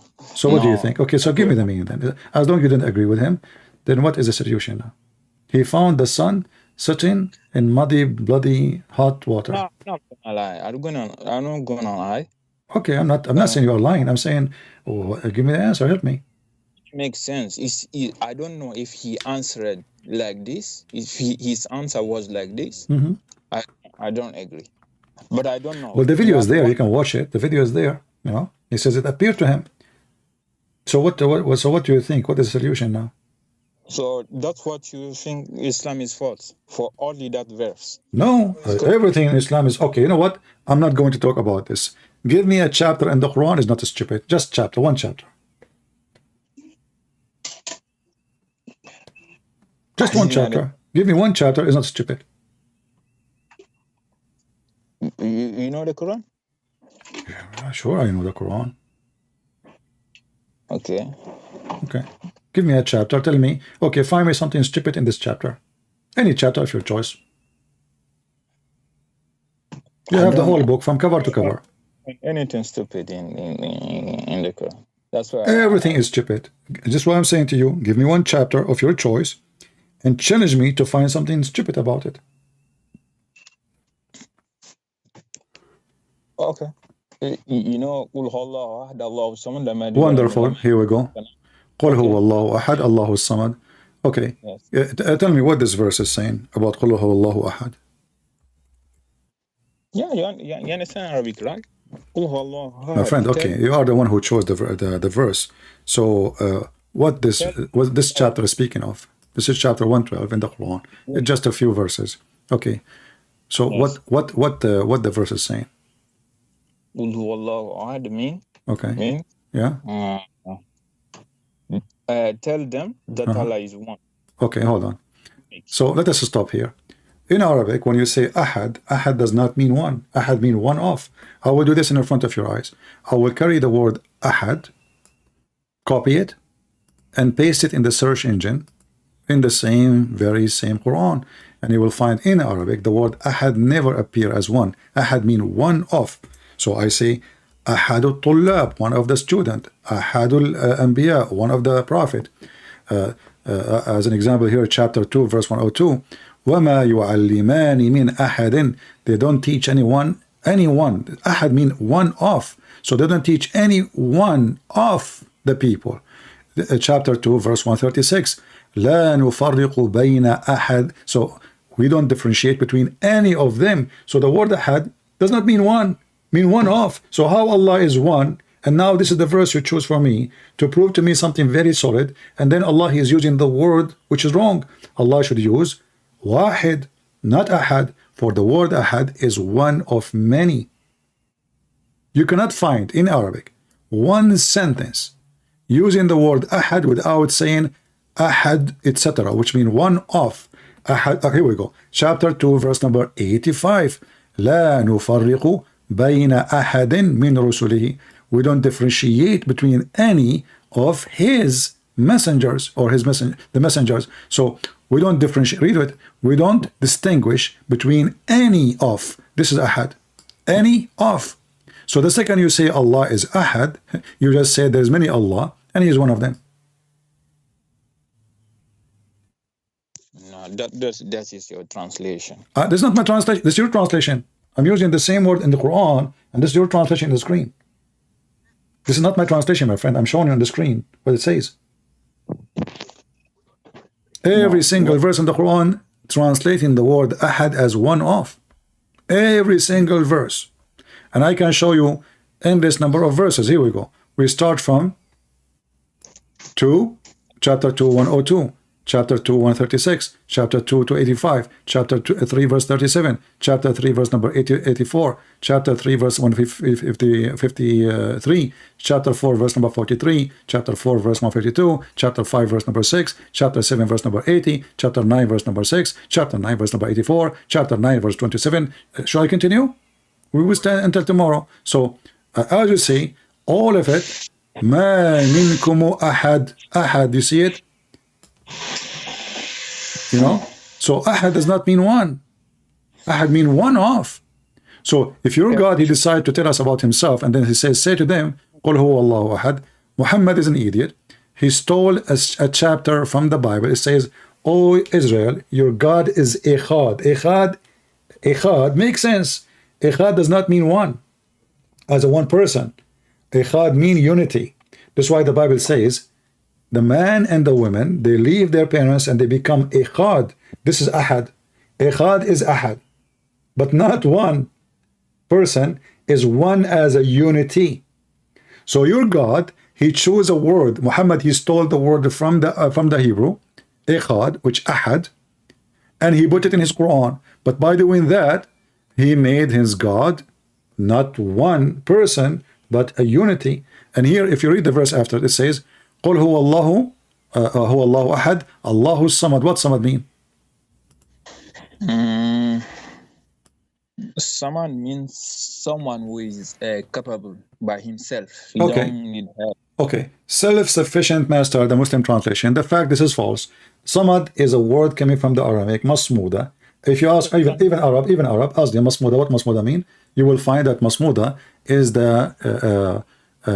like a collection, like, you know, like, do you know that the thing where kids, they have like something made from clay and they have holes in it and you put your coins? This is masmuda. So how Allah is a Samad, how Allah became a Samad? So Allah is a collector. He all the gods is in Allah. He is the collector, you know, Echad. So this is the unity. And then it says, he begot not, which means son, nor he has begotten, correct? You mean Samad mean what? Samad mean masmuda. Samad mean the collection, the things collected together, united together. You put them together, like when you collect money, you put them together so they can have more power. From where? So from where did you take this translation? This is a pure Aramaic, and this is even in Arabic, you know. No, it's first time Okay, hearing this. what the words sammada mean? Masmuda, samad, sammada. Is this what it's mean? We can go to dictionary.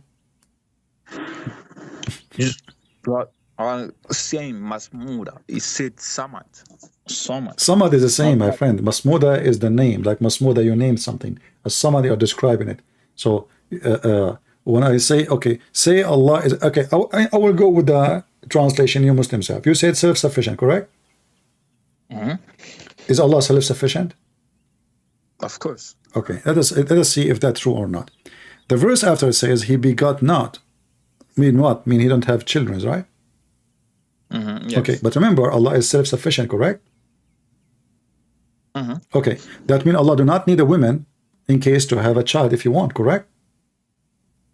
Yeah, of course. Because he is self-sufficient. So he do not need a woman. I am not self-sufficient to have such an ability, because simply I'm a human being.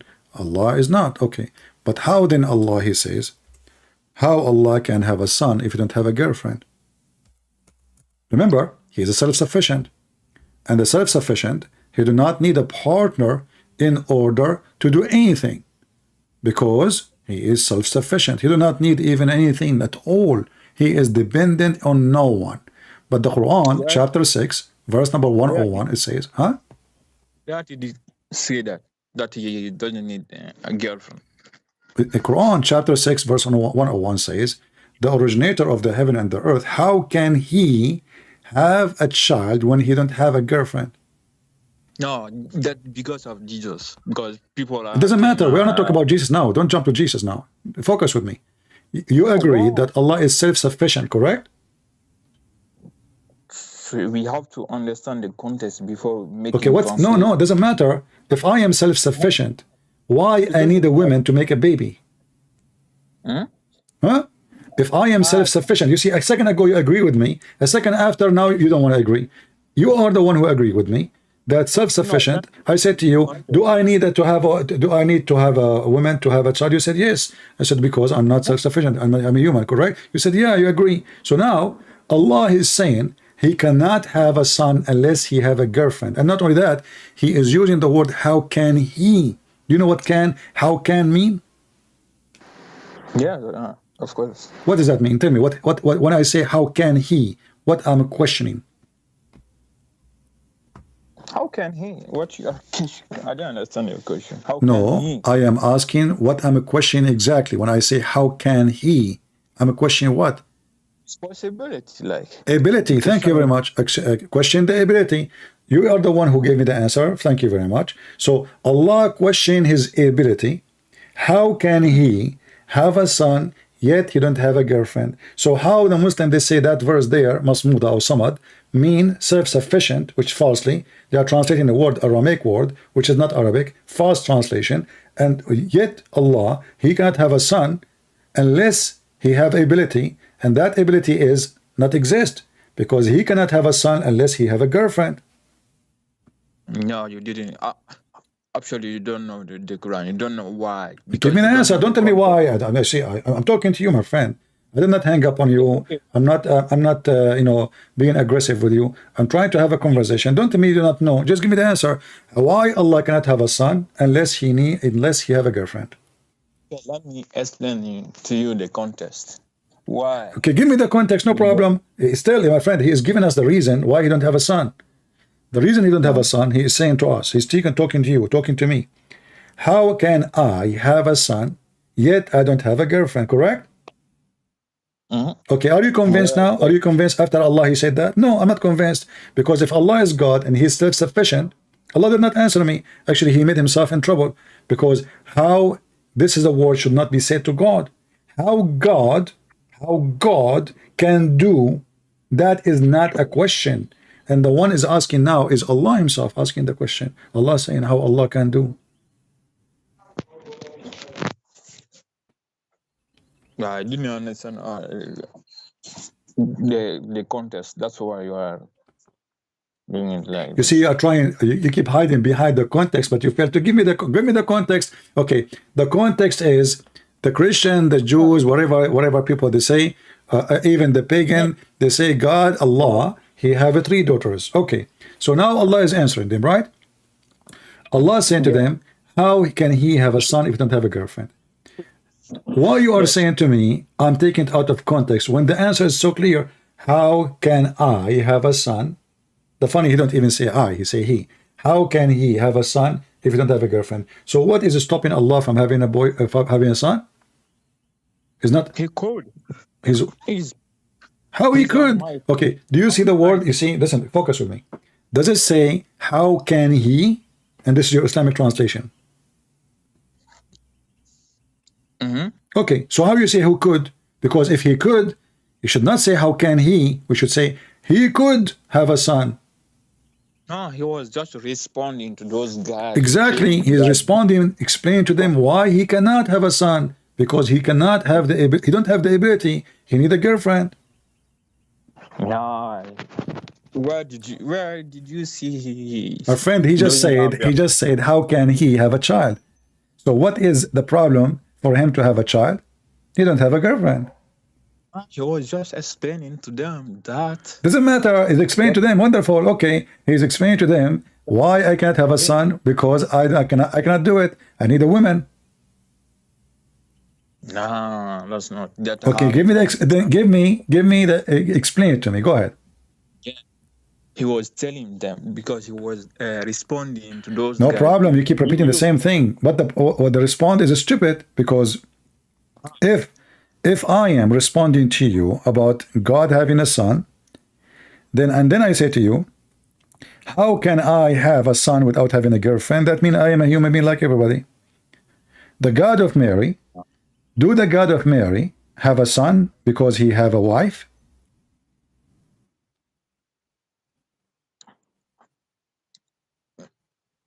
I'm honest. You keep repeating this the same. I'm asking you. This is not the same. No, not the same. I'm asking you. Mary, she gave birth to a child. His name is Isa in the Quran, correct? Yes. Okay. Do she have a boyfriend or husband, or she's a virgin? Ah, that's a miracle. Okay, wonderful. So the God of Mary, he can make Mary have a son, yet she don't have a boyfriend or a husband. She do not need a man.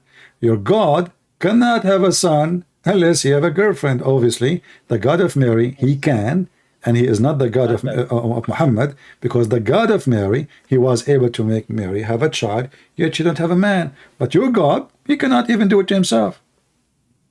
Look, in the Quran it says, Inna mashalu Isha kamasali Adam, khalaqahu min turabin, summa qala kum fayakun. Huwa kalimatun la. You understand that? Yeah, I understand. You just even make Allah more in trouble.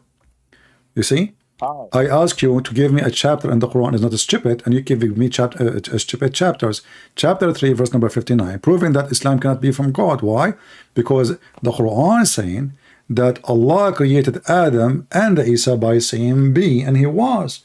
But if we go and read the story how Allah created Adam and Isa, we will find that Allah, he made a clay, he mixed the clay, he fashioned the clay, and then he breathed into the clay, and then Adam become Adam. So where the word be and he was? Either this, he said be and he was, or he did all the work. What do you think? So what is the problem? I'm waiting for the problem. You don't know the problem? Okay. If I say be a TV, be TV, TV should be there, correct? Okay. I do not need to bring a screwdriver and chips and etc. and wires and that's it. I say B is going to be there. You agree? So you mean the Almighty cannot do that? No. He said how he created Adam. Did he create Adam? You are the one who quote for me the verse, correct? Or I'm making it up? It's you who quote for me chapter 3, verse number 59. Okay, so how Allah created Adam and Isa, he said to them be and he was, correct? Okay, but is that really what happened? If this what happened, it means the other verses in the Quran are fabricated, because Allah, he created Adam from mud. After he mixed the mud, even took him 40 years after he mixed the mud to dry the mud. So when the Quran speak about how Allah created Adam, did Allah use his hands to create Adam? I don't know. Well, I know, Allah in the Quran, he said, and the Quran says, chapter 38, verse number 75, he said to Iblis, why you are not bowing down to the one who I created with my both hands? So what Allah he used to create Adam? Hands. Well, it's possible. I don't. You claim that you claim that you know Arabic, so you have no excuse. It says here, قال يا إبليس ما منعك أن تسجد لما خلقت بيدي. يدي. What يدي mean? Yada, I mean, his hand. Okay, so how Allah created Adam? Did he say be and he was, or he used his hand to create Adam? Look, he make him from dust, and then he the soul, putting soul in the dust. My friend, you see, you agreed with me. If I say be a TV, the TV will be there. There's no need for a screwdriver. There's no need for material. That's it. I say be, he was there. Bingo. Did Allah created Adam by saying be? No. Because the verse here in front of me saying clearly, okay, did Allah use the word be after he used his hand or before he used his hands?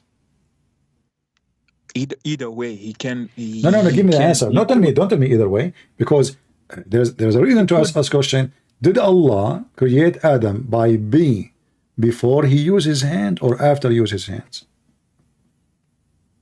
I don't know the process. Okay, the answer, no, the process, we know the process because the Quran, thanks to Muhammad, he don't keep his mouth shut. Here we go.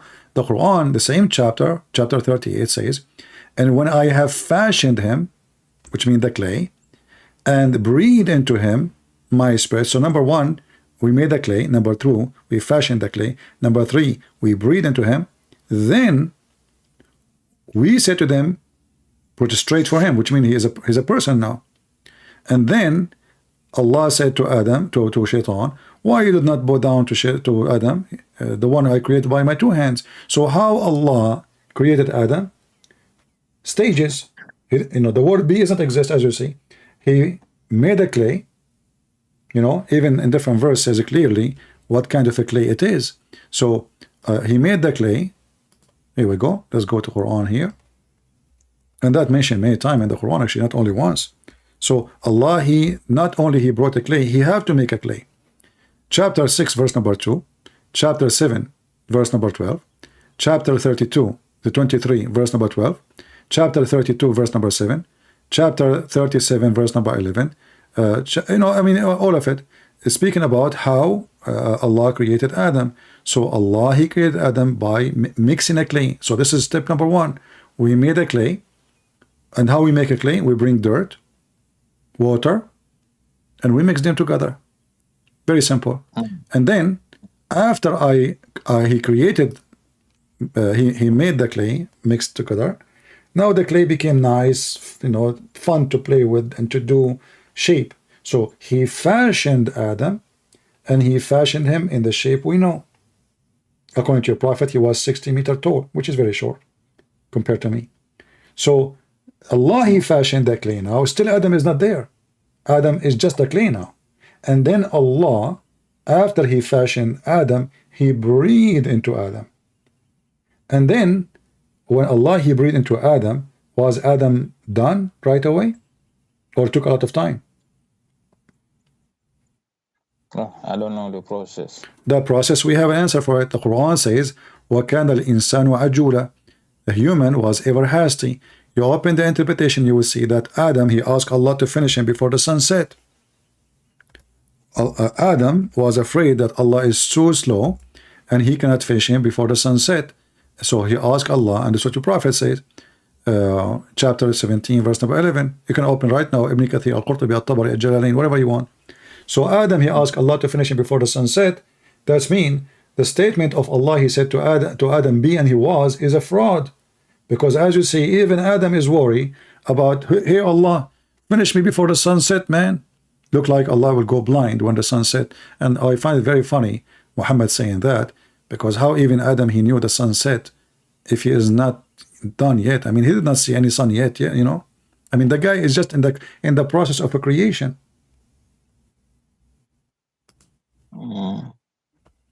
What? I don't know. It's your translation. This is not my translation. I'm showing you a Muslim translation. Muslim. What's wrong with you? I'm showing it in the screen, and you keep saying to me, this is your translation. This is your understanding. This is your understanding. This is your translation, not mine. When I say Ibn Kathir, Al-Qurtubi, Al-Jalalain, this is your understanding, not mine. When I say the translation in the screen, this is your translation, not mine. When I say your prophet said, this is your prophet said, not mine. Here we go. It says here, وَكَانَ الْإِنسَانُ عَجُولًا. This is Ibn Kathir. It says here, Salman al-Farisi, he mentioned from Ibn Abbas, from the story of Adam. When he wanted to get up, before his soul reached his feet, when his soul was breathed into him, it entered his body, from his head downward, and when it reached his brain, he sneezed, Hachoo! Which is very normal, by the way. I always, like, the soul came to my head, I breathe. And said, Alhamdulillah, here we go. Adam, he speak Arabic. The first thing he said, Alhamdulillah, in Arabic. And then, praise be to Allah. And Allah said to him, may your Lord have mercy on you, Adam. They are talking already. The guy is not even finished. When it reached his eyes, he opened them, blink, blink, blink. And when it reached his body, and his limb he start stare at them. Like Adam is looking like, what is that? This is a foot? This is a hand? Wow. He wanted to get up before it is reach his feet. But he could not. So he said, oh Allah, make it happen before the night comes. Okay, I understand your point. Can we go to the Bible now? So now, okay, so are you saying to me you give up that every verse you gave me from the Quran it turned to be stupid? No, it's not every verse. So why you are trying to change topic? You cannot, because you are picking and choosing in the Quran. I am not. It's you who choose the topic. It's you who choose the verses. It's you who mention them. It's me who answer you. to the Bible now. My friend, all the verses we put in the screen, it was your choice. You forgot? Isn't it me who said to you? Is it me who said to you? Give me a chapter in the Quran, and I challenge you to show me one chapter is not stupid. And then you are the one who chose for me the chapter, correct? Yes. And you are the one who mentioned to me that Allah, He created Adam by saying this a be, and he was, correct? Good. Okay, and now you are trying to escape it. Why? Obviously, you don't know the translation, how we Muslim understand it. You Muslim, you don't understand anything. Here we go. Each time I show you translation, you say to me, you don't understand translation. This is your translation. And this is your understanding. Ibn Kathir is not my understanding. Is Ibn Kathir a Christian? No, of course. Okay, so why you are saying to me this is your translation, this is your understanding?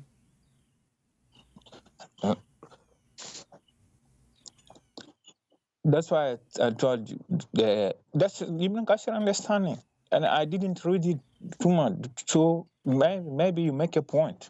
I will. I don't understand. Take a look on it. I don't understand what you're saying. What you are saying? Go ahead. Say again. I said about the sun. You make a good point.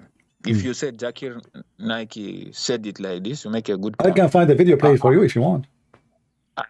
I'm gonna try to find it. Not only him, every single Muslim in YouTube, they say the same. I'm looking for the truth. I'm not here like no problem. No problem. Okay.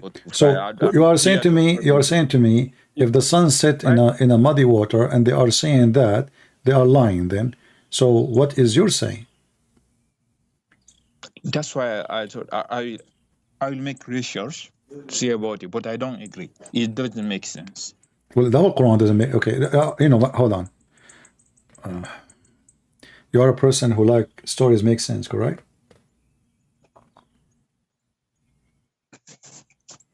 Is that correct?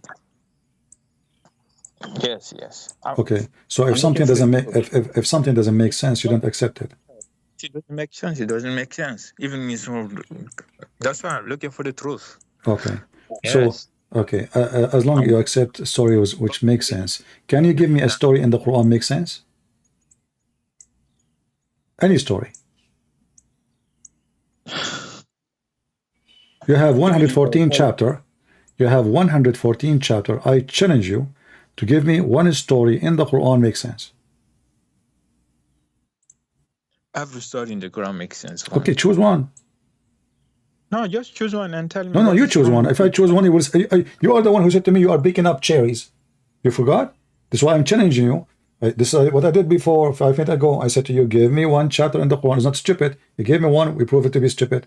And now you're trying to change topic. No. So now I'm saying to you, give me one story in the Quran makes sense. You are the one who accepts only what makes sense. That's wonderful. Give me a story in the Quran makes sense. Go ahead. No, for me, all the story in the Quran makes sense. Okay, give me one. But if you doesn't. Okay, I will tell you a story. Okay, as long as you are refusing, I will give you a story, but this is personal. I hope you will not make fun of me. I have my grandfather. He passed away, and he was holding a stick. And my grandmother, she come to his room. She did not notice that he is dead because he was holding a stick. Second day she come to the room. She thought still alive because he was holding a stick standing. And she kept coming every day, and nobody noticed that he is not dead because he was holding a stick. And this is a true story. What do you think about my story? But he was dead since when? What? He was dead since when? He died, like, you know, it took them more than a year to find out that he is dead. But please don't make fun, because this is my grandfather, you know, respect, show respect. So my grandmother, he died standing. He have heart attack. So he died standing, like, you know, he died, but he was holding a stick when he was standing. And nobody in the family noticed that he is dead, because each time they enter, he was standing in front of the mirror and he's holding a stick. And they talk to him, you know, he don't answer, but he's standing, so nobody noticed he is dead. And it took them more than a year. And then the termite, they ate his stick, and then he fell down, and then you find out that he's dead. Was he alone? Huh? Was he alone at the house? No, I have he's my grandfather. We have my grandfather is alive. my mother, even me, I go there, I ask him for candies, he don't answer me. So what do you think? You were living together? Yeah, I was a kid at that time.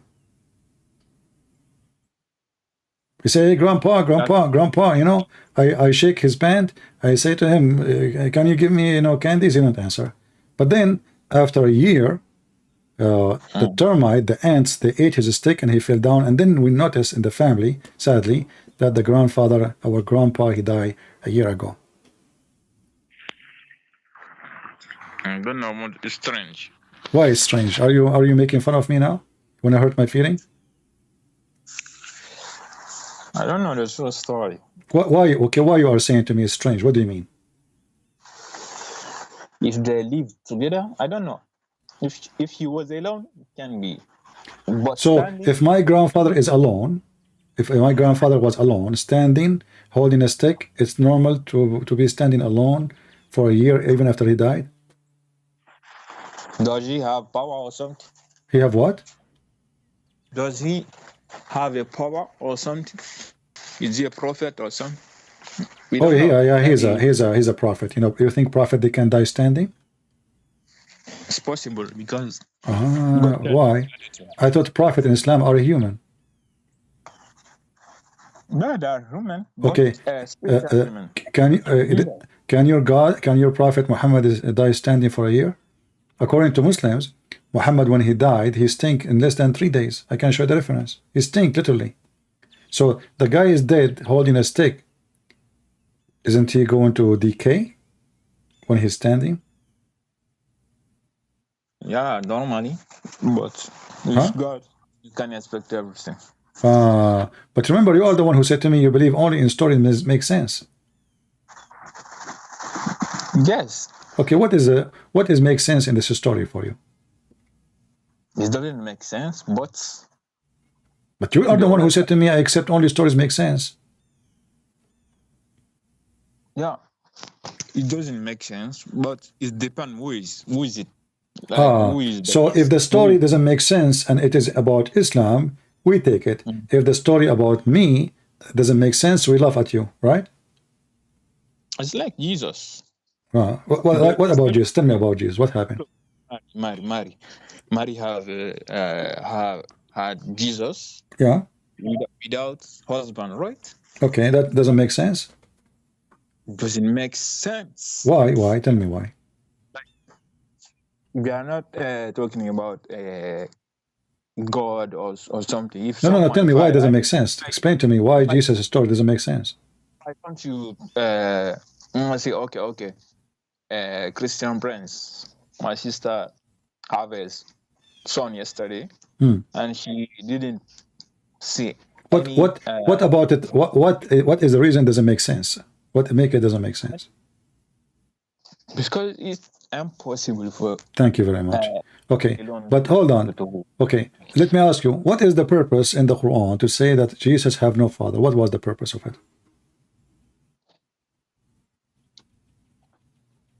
Because he has no father. Yeah, I mean, because you see, when we talk about sense, the sense is about understanding the reasoning, correct? If the reasoning is not acceptable, that story doesn't make sense, correct? Yes. Okay, so what is the sense of Jesus having no father? What is the purpose in Islam? What that prove? The problem that Allah can do everything. Well, I just showed you Allah cannot have a son without having a girlfriend.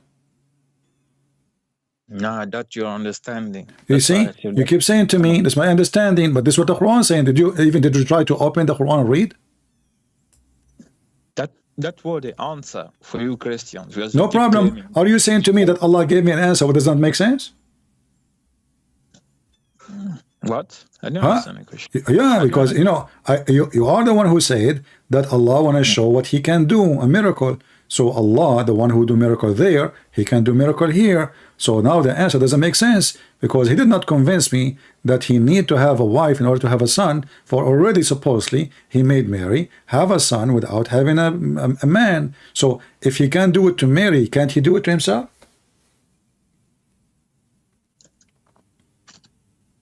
I told you the Quran had already speak about Jesus. He's a miracle. He's a kalimatullah. It's a miracle. Okay, hold on. You said Jesus is kalimatullah. What does that mean? Kalima is mean words. Okay. Well, Jesus, guys, is the word of Allah. Is the word of Allah is holy? Yeah, of course. Is Muhammad the word of Allah? Is Muhammad the word of Allah? He's just a prophet. This is not a question. Is he the word of Allah? Either you say yes or no. No, I didn't see it. Okay, so now a Muslim saying to us that the Messiah is the word of Allah and the word of Allah is holy and Muhammad is not the word of Allah. So now we understand why chapter 19 verse 19 says that a gift of a holy son. So he's not only a gift, not only a miracle, he is a holy, and now we discover that he is the word of Allah. Let me ask you, the word of Allah came from where? From Allah? Yeah, from where? Where is Allah? From Allah, I mean. Okay, but where is Allah? Allah is everywhere. What I everywhere? think so. I thought he's in heaven. He's everywhere. He can be in the heaven. He can be everywhere. Okay, but isn't it the Quran says that he is on the top of the throne? Are you fabricating your religion now? Yes, he can be. Yeah. No, it doesn't say he can be everywhere. It says literally he is in the top of the throne. And he said also he is closer to you than your, I don't know how I call it in English. That's false, because Allah, he have to come down every day at the third part of the night. So if he's closer to me, to my breath or whatever, then he do not need to come down. Do Allah come down every day in the third part of the night? Yes. He can be everywhere. No, Allah come down every third part of the night. I can play for you right now, Ali Dawah. I can play for you Mimi Hijab. I can play for you all Muslim who claim to have knowledge, saying that Allah come down every night at the third part of the night. Yeah, I know this story. Okay, so don't tell me he is everywhere. Now let us go back to the topic. So Allah, he is capable of making miracles, but obviously in his case he cannot have a son, and Allah, he need a wife, he need a woman. The Messiah, in the same time, you mentioned that he is the word of Allah, and the word of Allah is coming from what? From the mouth of Allah, correct? Possibly. All right. So where was the Messiah before he come to the earth? He was inside Allah. No, I don't know that. What do you mean? A second ago you said to me possibly. Yeah, possibly. So Allah, are you talking to me? Allah, he speak from his nose? Allah, he speak from that. Okay, do Allah speak from his nose? I don't know. Well, it doesn't matter. There's nothing like Jesus too. You know, there's nothing like Jesus. If there's anyone like, if there's anyone like Jesus?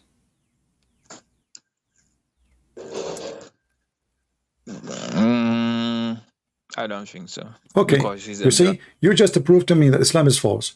You are the one who said to me, gave me a verse saying that Allah, he said in the Quran, the similarity of Jesus is the same as Adam. He said to him, be, and he was. And now I ask you, if there is anyone like Jesus, you said to me, no. He's talking about the creation. Doesn't matter. There's no one like Jesus, and there's no one like Adam. So this is a stupid logic to say to me. And this is the phrase Allah, Muhammad, he took it from the Bible. Nothing like God, but that does not mean anything. Nothing like God with his power, his ability, his miracle. But when it's come to other things, yes, all of us we are like God. I will tell you how. As an example, God he love, I love. God get angry, I get angry. God forgive, I forgive. God punish, I can punish. God kill, I can kill. So we share many things. We share many things. Listen, we share many things with God. But now listen carefully. Now you are the one who said that the Messiah is the word of Allah. Muhammad is not the word of Allah. Correct? No, it seemed like that. Okay. The Messiah, he said, I am from above. You are from below. This is in John chapter 8, verse number 23. I am from above. You are from below. Jesus is coming from heaven. And now you Muslims saying that the Messiah is the word of Allah. Is it true that this word of Allah is a proceeding from Allah? It's possible. But no, you say yes or no? Ah, it's possible. There's no either yes or no. Is his word? Is possible? Okay, let us continue. Is the word of Allah, aka Isa, is the spirit from Allah which proceeding from Allah? What? Can you repeat? Is the spirit of Isa, is Isa a word, or he is a spirit, or he's a man? He's a word. Okay, the Quran chapter 4 verse number 171 says that he is a man, he is a word, and he is a spirit. And you Muslim, you say three cannot be one. So how Jesus become a three and one in the same time? This is in the Quran chapter 4 verse 171. If you, look, the word can mean soul, his soul. This is another question. Like Don't change the topic. Don't change the topic. Don't go around the bushes. No, the Okay, so is the Messiah, you see, a second ago I said to you, is he a word or a spirit or a man? You said to me a word. He can be both. He can Okay, be, but now a second ago you said no. No, I do not understand maybe my answer. Okay, no problem. Both. So now he can be both. Okay, he can be the word. Can Listen. be spirit. Okay, hold on. So he can be the word, he can be the man, he can be the spirit at the same time, correct? Possible. Okay, so why you Muslim, you say how you believe in the Trinity. Here we go. You have your own Trinity. The Messiah himself as a person is a three in one. He is the word before he became a man. He was a word. The word is a man, yet he is a word. Which means the nature of the word did not change, because the word of Allah is holy. And you agreed, correct? You said the word of Allah is holy. Yeah, possibly. Okay, the word of Allah which is holy become a man. So now we have a holy word, holy man. And this word which is holy and the man which is holy is a spirit, and that spirit proceeding from Allah. So the spirit of Jesus is the spirit of Allah according to the Quran, correct? The spirit of Jesus come from Allah, yes. No, not come. It is the spirit of Allah. It says proceeding from him. وَرُوحٌ مِّنْهُ. Yeah, it's from him. Okay, so look what happened now. We have Jesus the word, and this is Muhammad is taken from John chapter 1 verse number 1. In the beginning it was the word, and the word was with God. And then the word, verse number 14, the word became a flesh. That's what Muhammad is quoting. And then the spirit is the Holy Spirit. So three and one in the same time. But the Muslim, they give us headache every day, says, how in the world you can believe in such a crazy thing? How in the world you can say three and one? How that doesn't make sense. But now suddenly it makes sense. Jesus is the word, Jesus is the man, and Jesus is the spirit of who? Of God. The word of God, the spirit of God, and the man of God. So the spirit of God inside the man is God inside the flesh. The word of God inside the man, actually the word become a man. That is the power of God, which is manifest in Jesus. The Bible says, so God, he humbled himself. So he took the image of a human being, a humble human being. So you Muslims, you stole verses from the Bible, you put it in your Quran, and now Muhammad got busted. So if I understand, you mean because he's God word, he's God also. Well, you are the one who said that God's word is holy, correct? Yes. Okay, is God's word is eternal? I think so. Okay. Possible. Well, you just said that Jesus is eternal. What? I didn't understand. You just agreed that Jesus is eternal. Yeah, we Muslims believe that. Okay, so Jesus is eternal. Muhammad is not. Muhammad is dead. Jesus is eternal. Jesus is the word of God. I ask you, is Muhammad the word of God? You said no. Is Muhammad the spirit of Allah? No. Jesus only is the word of Allah. Jesus only is the spirit of Allah. And Jesus only is eternal, because the word of Allah is eternal. You agreed in all those things. Yeah, I agree, he's eternal. Okay, now let us prove. Okay. Okay, thank you for agreeing. Now we can prove that Jesus is the God, not Allah. Why? Because the Messiah cannot be Allah for a very simple reason. Allah is a stupid God. The Messiah is an extremely, we cannot even imagine how wise he is. Allah, he says stupid things, as you see the Quran says the sun set in murky water, and you Muslims struggle to find the stupidity, how we can fight it, how we can delete it, how we can give it different interpretation. So what do? You go around the bushes and you put some candles and etc. just to make the image look nicer. Put the candle of Ramadan, put some dish of food, and a woman wearing hijab, and Islam look beautiful now. But the reality is Islam is stupid from the beginning to the end. So Jesus is the wise, Allah is the fool. Do you agree with me that God cannot be fooled? Cannot be fooled. Fooled? Yeah. No? Can I fool Allah? No. Okay.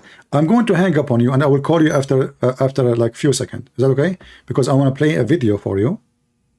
I want you to hear the Sheikh saying that you can deceive Allah. Okay? Yeah. Okay. Just give me a minute to play it and I will call you back. All right. Can we deceive Allah? The answer yes. Later, let's talk about no. This is what we're talking about. If they're willing, alhamdulillah, we will prove that it's not 3 in 1. It's only one.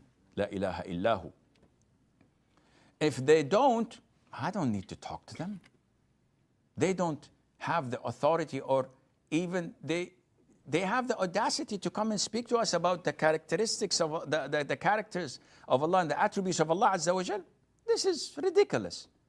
So, does Allah deceive? No, Allah does not deceive. Allah Azza wa Jal meets the things that those disbelievers do in the same fashion, because this is what fairness and justice is. Allah does not deceive people. But when you deceive Allah, when you cheat Allah Azza wa Jal. Guys, did you hear it? When you deceive Allah, when you cheat Allah.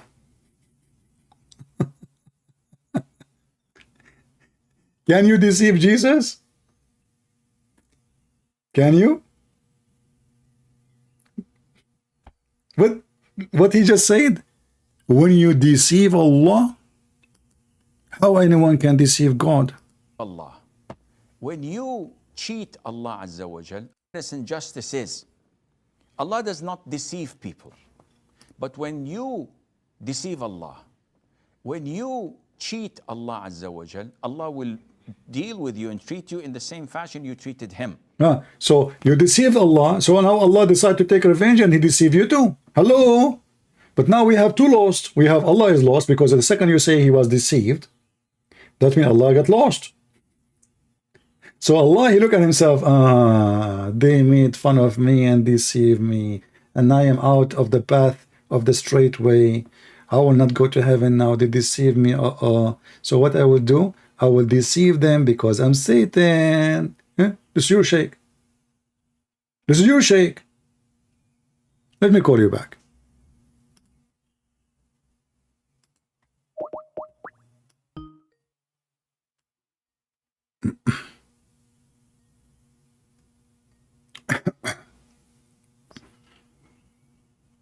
All right. Did you hear, my friend, the video?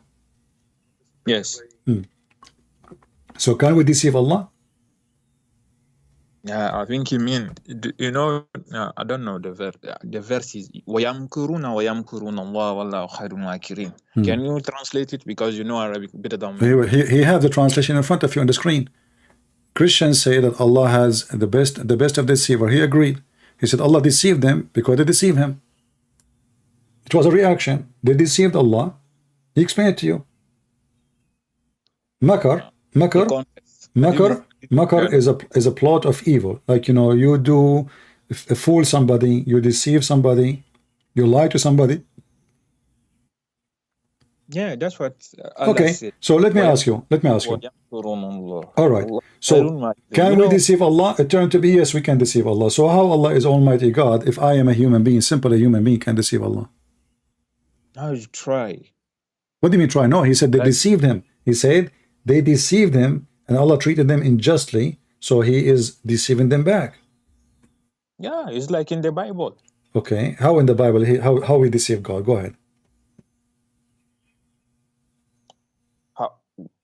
there's many stories in the Bible where how we can deceive Israel God. The God in the Bible, he was deceived. He deceived. You can deceive God in the Bible. Yeah, of course, there is many. Okay, give me an example how you can deceive God. Go ahead. We have nothing. You are fabricating stories now. So Allah, if He is God, you are the one who said to me, nothing like Allah. So well, you can deceive me, I can deceive you, people can deceive us, but we cannot deceive the one who is all-knowing. You see, deception is based on what? Based on, I do not know, you lied to me, I believed you. Is that correct? Okay. No. Yeah, what no? What no? They tried. No. He said they deceived him. He said they deceive Allah. He did not say, okay, how you can deceive Allah anyway? I mean, how you can even try to deceive Allah if you know that He is God? That is even a stupid idea. People try. People are stupid. I don't hear you. Your microphone is far away. What? People will try because people are stupid. Okay, I will go with you. Shaitan, was Shaitan deceived by Allah, or Shaitan, he is the deceiver?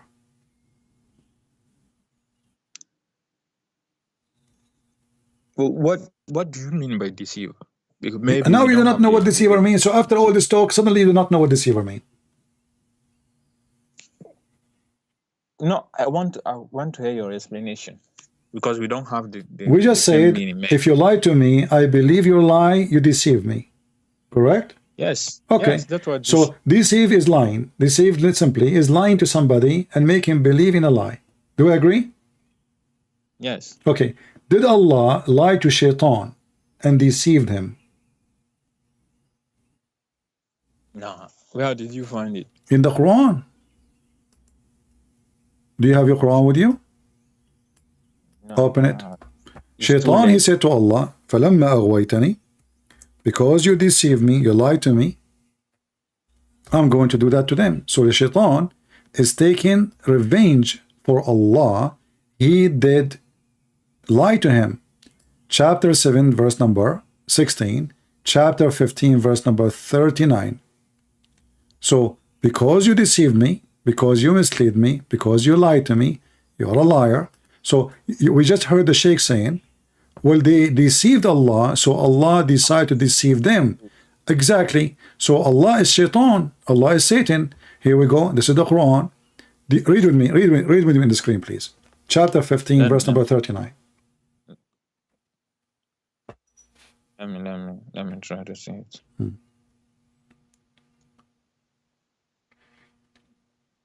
doesn't appear. My computer is. Deceived Allah, so Allah just mute YouTube, please. Mute YouTube so we don't have two sounds. Shaitan, Allah is... Ola Rabbi. I didn't see it yet. Okay. Did Allah mislead Shaitan and lie to him? We said, Lord, because you mislead. Sure. Yeah, I can. Okay. So Shaitan is a good guy. He's a victim of Allah. Allah, we agree, me and you, remember, that if you lie to me and I believe your lie, that is deception.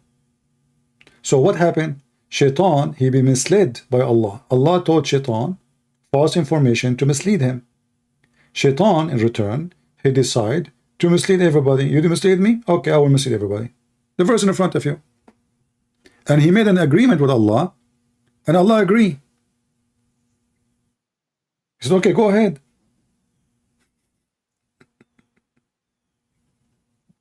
So I will check this to see the real meaning. All right, my friend. Well, you know, I'm not going to keep you longer, but thank you for calling. You can call me again. I want you to check all those things I say to you and be honest with yourself. And if you want to stay as a Muslim, this is your business.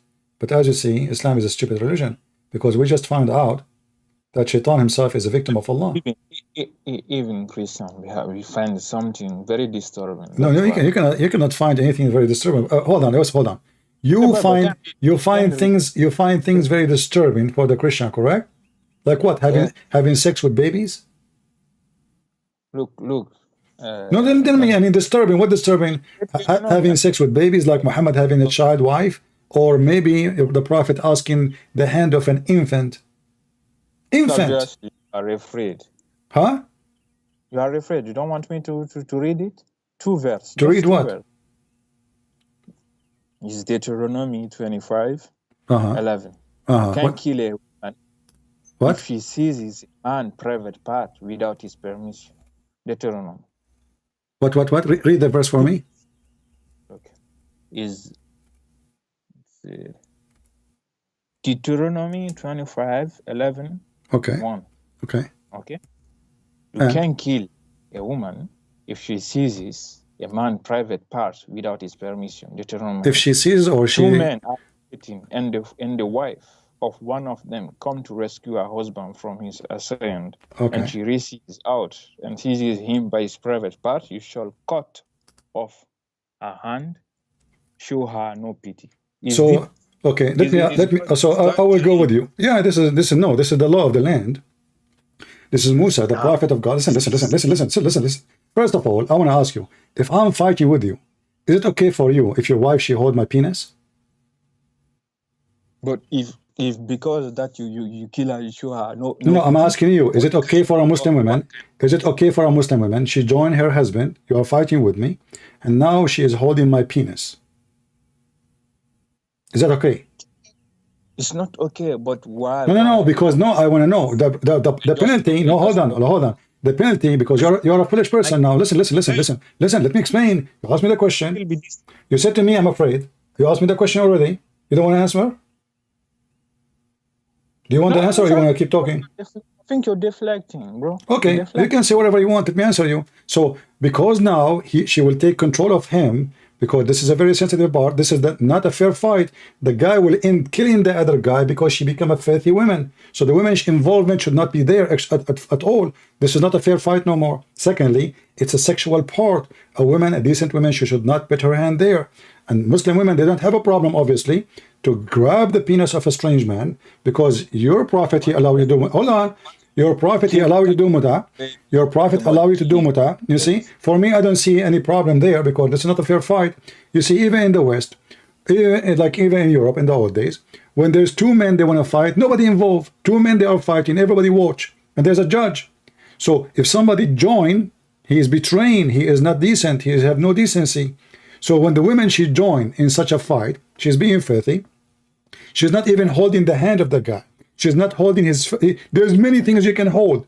You could not find anything to hold except his penis. So obviously what we learn from you, that your Muslim women, they like to hold penises of Christians if we fight together. So now one day, if we go in war with Muslims, all the Muslim women, they will make an army, and they will be trained to hold our balls.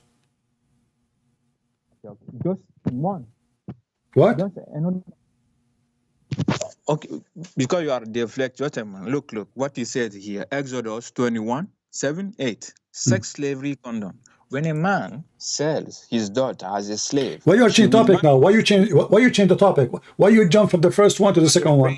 Why you change? Because the first one... Listen. Because the first one, you were not successful. So now we change.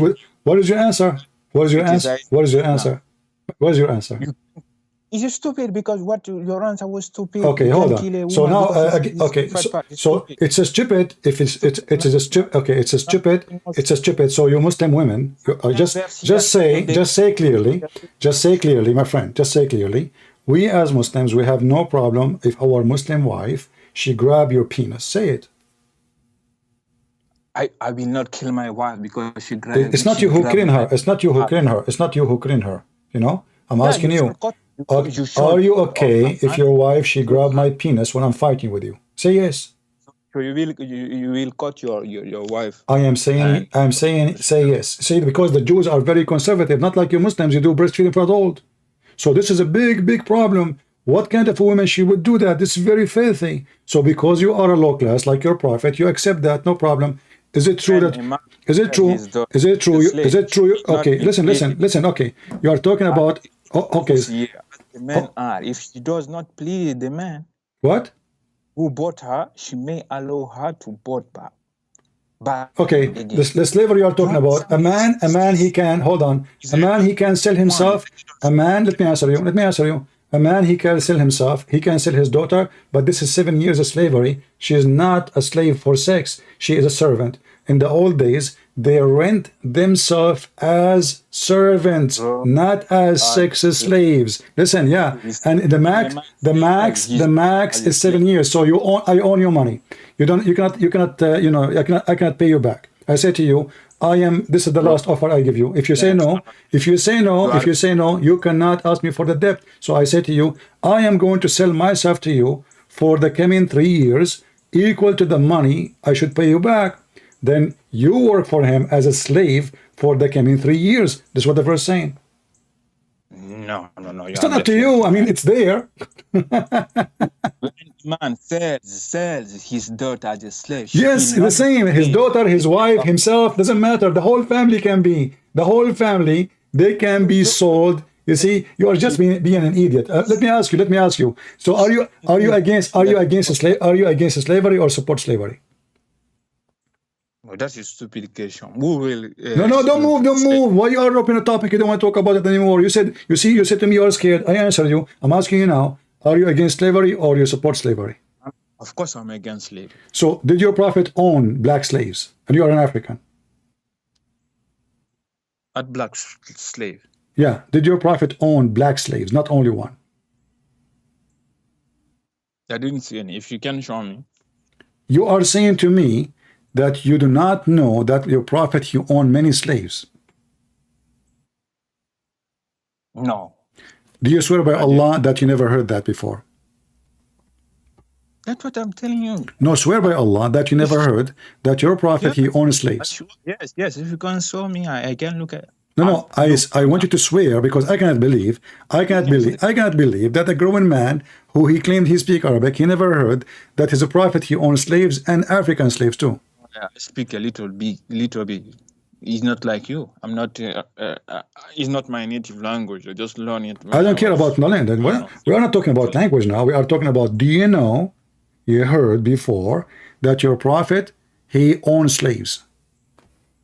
No. Can you swear by Allah? I already swear. Why you don't want to swear? What the problem? I don't know. What do you mean? If you can show me. Huh? I didn't.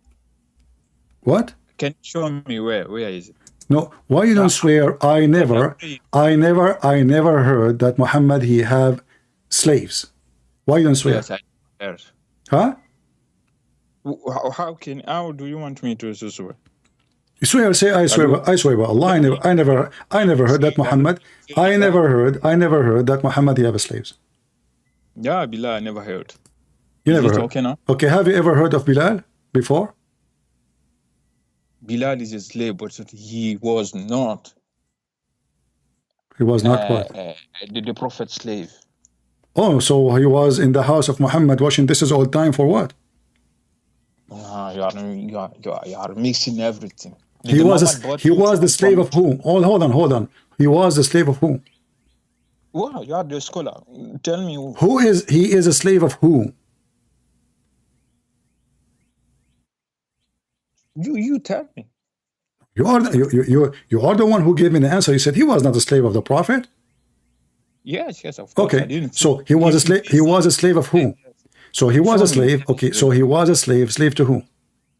I don't know the man. Before he was freed, and then where it says he was freed? Show me.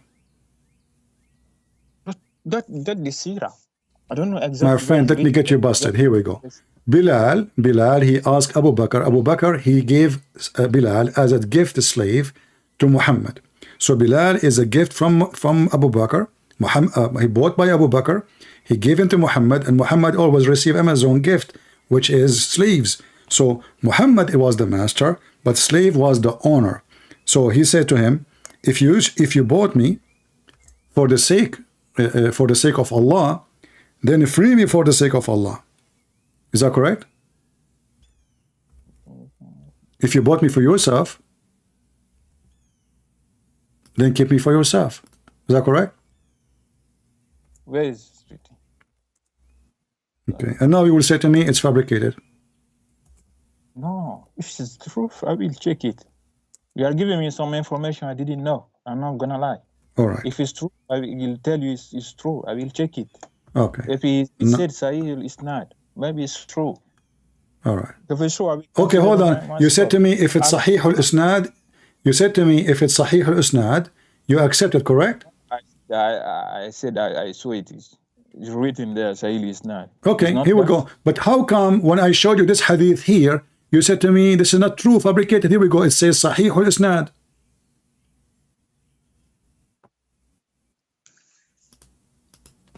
That was I don't really. The information you are giving me some information I didn't know. My friend, you told me, I showed you the hadith, you told me this is a fabrication, and now you are saying to me, if you show me a hadith which is Sahih al-Isnad, you accept. No, I'm telling you, I saw it now. It's Sahih al-Isnad, because if they say Sahih. Okay, so now do you accept what I said to you that Muhammad, he said the sun set in a warm, muddy water? No, if it says Sahih, maybe it's. Yes, if that will be stupid then. Okay, we just proved that Muhammad is stupid. Thank you very much. I didn't say that. You just said it's stupid. The idea. What idea? This is what your prophet said. That's what I said. That is stupid. It doesn't make sense. Okay, exactly. But now you cannot say it's fabricated. So all now our argument is, when I showed you this, you run away from place to place, jumping like a monkey from place to place. Why? Because I showed you this hadith. You said to me, I don't accept it. It's fabricated. The Jews make it.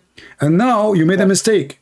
Getting yourself busted saying you accept the hadith which Sahih al-Isnad. And guess what? It says here, Hukm Sahih al-Isnad.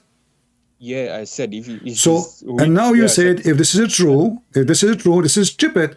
But now you are sure it's true because you said you accept the hadith if it's Sahih or Isnad. Yeah, because yes, Sahih Isnad it mean many ulama agreed on it. Okay, so that means Muhammad is a fraud. Do you agree? You are the one who said this doesn't make sense. You are the one who said to me, you misunderstanding. You are the one who said to me, oh, this is wrong translation.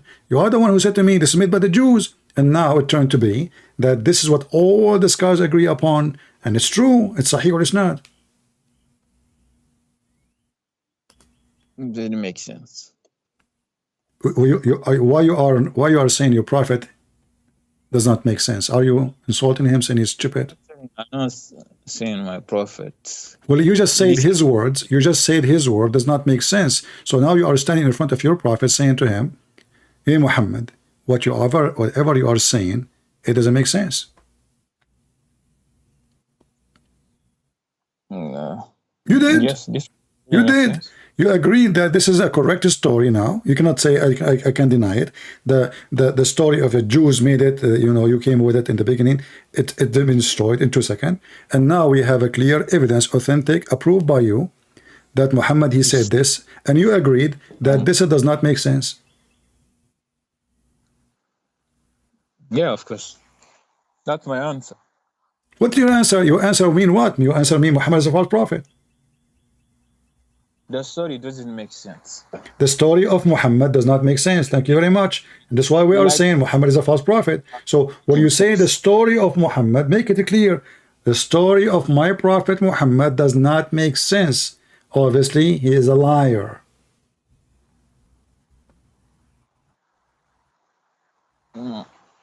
The story doesn't make sense. I will not be a liar or something like this. When you say the story does not make sense, either the story is true or the story is a fabricated. And remember, you are the one who said this is a fabricated story in the beginning. Why? Because it doesn't make sense. Yes, and not only that, you said to me the Jews behind it. Correct? You said that. So you are the one who connected the dots. You said if it does not make sense, it must be made by the Jews. It must be a lie. So now we did not change the topic. This is the same hadith, the same reference. Suddenly, it is authentic, and now it still doesn't make sense. Is it a lie from Muhammad, or just doesn't make sense? This one doesn't make sense. Okay, so are you saying your prophet, he is fabricating where the sun set, he is giving us false knowledge? Remember, when you call me, I said to you, you Muslims associate the knowledge of Allah with the knowledge of your prophet. You said to me, yes, sure, what not? You know, the best, the prophet and his Allah, and Allah knows best. He's a prophet. You said that, and you agreed. Okay, the exact story we talked about in the beginning. Allah and his apostle knows best. So this is the best knowledge of Allah and Muhammad. Muhammad, he claimed that he have his knowledge from Allah. So the best knowledge of Allah and Muhammad is the sunset in a muddy spring hot water. That's what I said. I said what I said. It don't make sense. Okay, so why you are a Muslim? Why you don't leave Islam? That's what I told you. I'm looking for the truth. Okay, but now we showed you, my friend, if you are looking for a truth, I showed you the verse in the Quran. I showed you the confirmation from the Hadith. The Hadith is Sahih chain, and you said you accept Sahih chain. And the Quran is a Quran. So now we connect them together. The Quran says, until he reached the setting place of the sun, he found the sun sitting in spring of muddy water. Spring, not ocean. The Muslim delight, they say, oh, like when you go in the ocean, you see the sun going down. It says in the Quran, spring. It's not an ocean. There's a huge difference between spring and ocean. So now we connect them together. This one confirmed the Quran. We'll check on this one. Huh? I will check on this one. What do you mean you will check? You already checked. I will check because the translation, everything. I don't care for translation, my friend. You are the one who claim you speak Arabic and you know Arabic. I show it to you in Arabic. I show it to you in Arabic. It's just a short sentence. هل تدري أين تغرب الشمس؟ هذه قلت الله ورسوله أعلم قال إنها تغرب في عين حامية. So what translation? You claim you know Arabic, and now we are showing it in your Islamic translation, and we are showing it in your website, and we are showing you it's Sahih chain, and we are showing you the reference and the number, and now you agreed that if it's Sahih chain, you approve it. So what is missing? That's why it doesn't make sense. I have to do my own. Thank you very much. Now, okay, so Muhammad and Islam doesn't make sense, and the Muslims agree with me. That's wonderful. Here we go. And now let us go to Bilal, because we did not want to skip the story. Bilal was begging for freeing him. As long as you're against slavery, and you don't like slavery, and Muhammad, he owns tons of slaves, including the slaves, he have sex with them. Did he have sex with Bilal? Did he? Can you show me that? Where did you get this hadith from? This is Sahih Bukhari. Sahih Bukhari. Okay, from where? Sunnah no? .com? .com, yeah.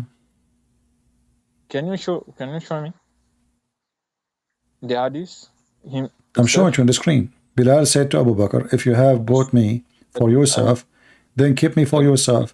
But if you bought me for the sake of Allah, for Allah's sake, then leave me. So Muhammad died, and now Bilal become under the command of Abu Bakr again, because Bilal died.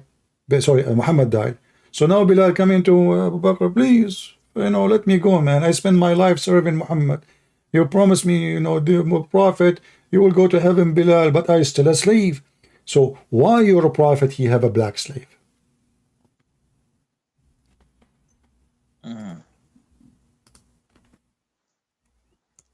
Interesting. No, it says if you am but myself to keep yourself, but you shall. You say from what? What? Bukhari 3755.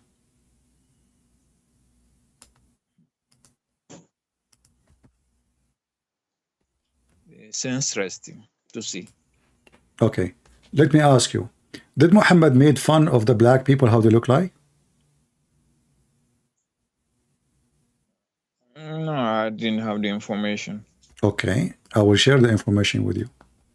This is how your prophet described Bilal. Literally, speaking about Bilal. Bilal is a slave, and he is black, and he have a strong body. So Muhammad, he made him a command of a bunch of Arab youth. He said to them, he is your command now. But those Arab, they could not take a black person, the white Arab. A black slave is our leader. So look what he said to him. The prophet said, listen and obey your chief. Who is the chief now? Is Bilal, but he's still not free. Just this is for war now. He's going for war. Even if he's an Ethiopian with head like a raisin were made your chief. Did your prophet describe the head of a black man, raisin head? Prophet, listen and obey your chief. Where is it? Even if an Ethiopian would have it like a reason. And this hadith is Sahih? This is Bukhari. This is all Sahih. Bukhari, don't you see Bukhari? Bukhari 7142. Bukhari 696. Bukhari, I mean, all of this is Sahih. And you are saying to me, is it Sahih? If Muhammad is a decent man, he would say, okay, so what if he is a slave? So what if he's a black? Why is he making fun of his head? Yeah, interesting. What interesting? Each time I show you something, you say interesting? Yeah, yes. Let me ask you. You mentioned to me how Allah created Adam, correct? How the children of Adam are made. How what? How the children of Adam are made. The children? Children. The children. Of Huh? with Hawa, his wife? Adam and Hawa, they have sex, right? Yeah. Okay. I think so. Well, your prophet have different opinion. Your prophet, he said that when Allah, he created Adam, he hit his left shoulder and he did his right shoulder, sorry, first, and he did create the white people from there, from the right shoulder, and then he hit the left shoulder of Adam and he created the black people from there. And then he said to the one from the right shoulder, you go to heaven and I don't care. And he said to the black ones, you go to hell and I don't care. What do you think about this? Where is it? Where is it? Where did you? Let me show you the reference. Yeah, sure. Okay, but if this is true, what you will do? You will leave Islam or you will stay as a Muslim? I will consider. No, I'm seeking the truth. No I know problem. I have some. But no, I want you to be honest with me. You see, I am trying my best to help you. No problem. But I want you to be honest with me at the same time. Maybe if you give me some, I can take those points and send it to my sheikh and see if he deflects. What do you mean your sheikh? Is your sheikh like he's going to create a new religion for you now? No. I will ask him. Okay, what do you think about it? Is this true? Is it okay? Okay. If that is true. So, is your faith depend on the sheikh what he say, or depend in what Muhammad said? No, because I have to know every content. I'm not a scholar or something like this. I'm just seeking the truth. You see, so now the sheikh, what do you expect the sheikh will say to you? See, you're being hypocrite now. I mean, even this one, the sheikh, he hit the left shoulder of Adam and he created the black people. He hit the right shoulder. You didn't show me. Here we go. Where is it? If somebody have it in English, post it in the chat, please. This is Sunan al-Tirmidhi. This is a Sahih hadith. Sahih. File number 5, page number 249.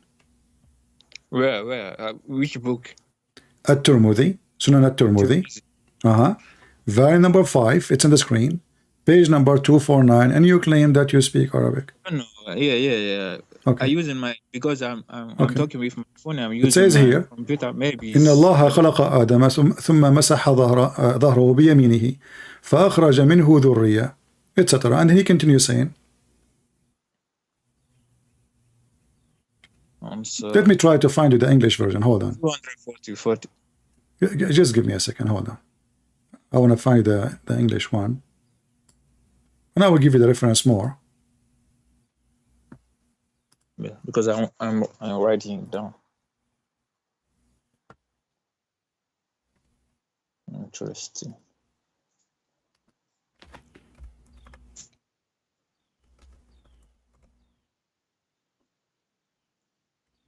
Let us see.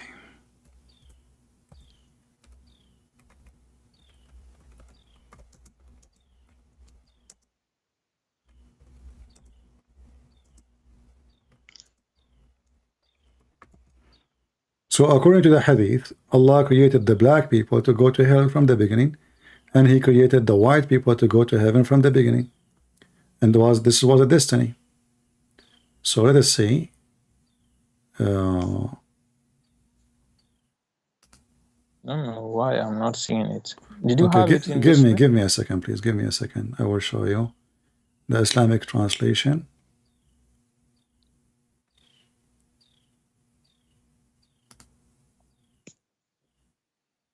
Okay. This is here, Musnad Ahmed. You see, I'm giving you more than one reference, but this is in Arabic. I will show you in English too. Musnad Ahmed, hadith number 27488. It says here, from the Prophet. When Allah, He created Adam, when He created him, He hit his right shoulder. From there, offspring, white offspring came out like white ants. And He hit his left shoulder, and a black offspring came out as if they are circle. And then He said to the one from the right shoulder, which means the white, you go to heaven and I don't care. And to the one who is in the left of hand. Let me. Is the Hadassana Haisam is the one you are seeing in your screen now? Yeah. Hadith number 27488. Okay. You can carry on. Okay, so what? Why you are a black person who believe and follow a person he believe that you are created to go to hell and you are evil from the first day just because you are black? How in the world any black can follow such a garbage? Where is you meaning Adam mean black here? Huh? Is that you mean? What? Where is the black color? Is Adam? No, Adam is not black. Adam is a white man. Allah created the white offspring of Adam from his right shoulder. Allah created the black offspring from the left shoulder. He said to the one from the black shoulder, from the right shoulder, you go to heaven and I don't care. And He said to the one from the left shoulder, you go to hell and I don't care. The one from the black shoulder, from the right shoulder, they are the black. They are the white, sorry. And the one from the left shoulder, they are the black. This is your destiny. This is your destiny according to Muhammad. Bayda I mean white and Sauda I mean black. Is that you saying? Sauda, yeah, Sauda. Dhurriya, Sauda. Dhurriya is offspring. And what about Sauda? Sauda mean black. Offspring, Dhurriya is an offspring. Sauda is black. So the offspring, they are black. They are the same as circle. Let me show it to you in English. Hold on. Here we go. This is in English. That will make it easier for you. And this is translated by you Muslims. And this is the same hadith we are reading from Musnad Ahmed. It says here, Abu Darda said, reported that Allah Messenger, saying, God created Adam when He created him and struck his right shoulder and brought forth his offspring white like small ants. And then He struck his left shoulder and brought forth offspring black as they were, circle. Then He said to the party from the right side, which means the white one, to paradise, and I don't care. And He said to the party from the left shoulder, to hell, and I don't care. And this is Sahih. Here we go. It says, you know how to read Sahih, right? Read it. Does it say Hukum Sahih?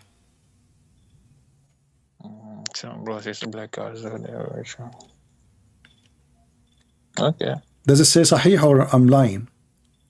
No, I'm little bit late. I don't know. You are okay. I'm showing it to you now. You will see it soon. The English one. Okay. Do you when you see the Arabic, read it for me? Does it say Sahih, which means authentic? Yeah, it's not Sahih. Yes. Okay, it's not Hasan and Sahih, both together. Okay. So this is what your Prophet said. about you as a black, and you want to be a Muslim? Interesting. What interesting? I mean, this is interesting. This is disgusting. Aren't you ashamed to be a black person? And you say this is interesting. If I am the one who said, oh, No. black people will go to hell, you know, then you will say, huh? Your information is interesting. That's what I mean. It's what? Not the information you are giving me is interesting. That's what I mean. Okay, but what do you say about this? What you say? Give me your thought as a black person. It doesn't seem right. It doesn't seem right. What just doesn't seem right? If a Christian prince, he says black people will go to hell, you will say only doesn't say right, or you will say you are racist, you are disgusting, shame on you. Look what your Bible say. Look, in the Bible it says a person, he can sell his daughter, slavery, blah, blah, blah, blah. He can even sell himself. And suddenly, it's okay. I mean, interesting. Doesn't seem right. The guy is talking about you. You, the black you. I am offended, and I'm not black. Because me as a Christian, I believe that God created Adam in his image, which means all of us, black, white, Asian, doesn't matter. We have the image of God. We don't care. This is why you will never see somebody, he claimed, unless like the racist, those they call themselves a black Hebrew, saying that Jesus is black or white. Jesus have nothing to do with the black and white and Asian. Jesus is for everybody. For God, he loved the world. He sent his only begotten son. The Bible says clearly, there's no Hebrew, there's no Greek, there's no free, there's no slave. For all of us is one in Jesus. Amen to that. Here, no. You are created as a black. And because you are a black for a reason, according to Muhammad. Because you will go to hell. Isn't it true that all the people of hell are black? No, I see some verse. I don't know. I forgot the verse. Yeah, I can. No problem. I will show it to you in a second. No problem. You're talking to Christian Prince. I know the Quran, all of it. I have all the laundry of Muhammad. There's many verses, not only one. I knew about that verse. Yeah. So in the day of judgment, Allah will make all bad people black, all good people white, which means everybody in hell is black. This is your Quran. And this exists in many locations in the Quran. But this is an example, chapter 3, verse 106. Yes, I knew about that one before. Okay.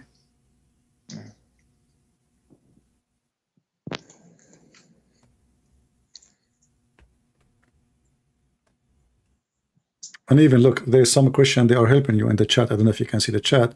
A Christian, his name is Christian Hero, saying, in the book of Asbab al-Nuzul, it says the following. I'm going to show you what he is saying. Asbab al-Nuzul of Al-Waqidi, Surah 9, okay, Surah 9, verse number 61, was revealed about a person, Nabtal, the black man whom Muhammad said people should look like if they want to see Satan. So Muhammad, he want them to see how Satan look like. You want to see how Satan look like? Okay, look at this black man. That's what your prophet said. Do you want to see how Satan look like? And you as a Muslim, as a black, you accept to follow such a filthy prophet? You people, you have no shame? You lost your dignity? You want to be slave for the Arab? You want to be slave to the white Arab?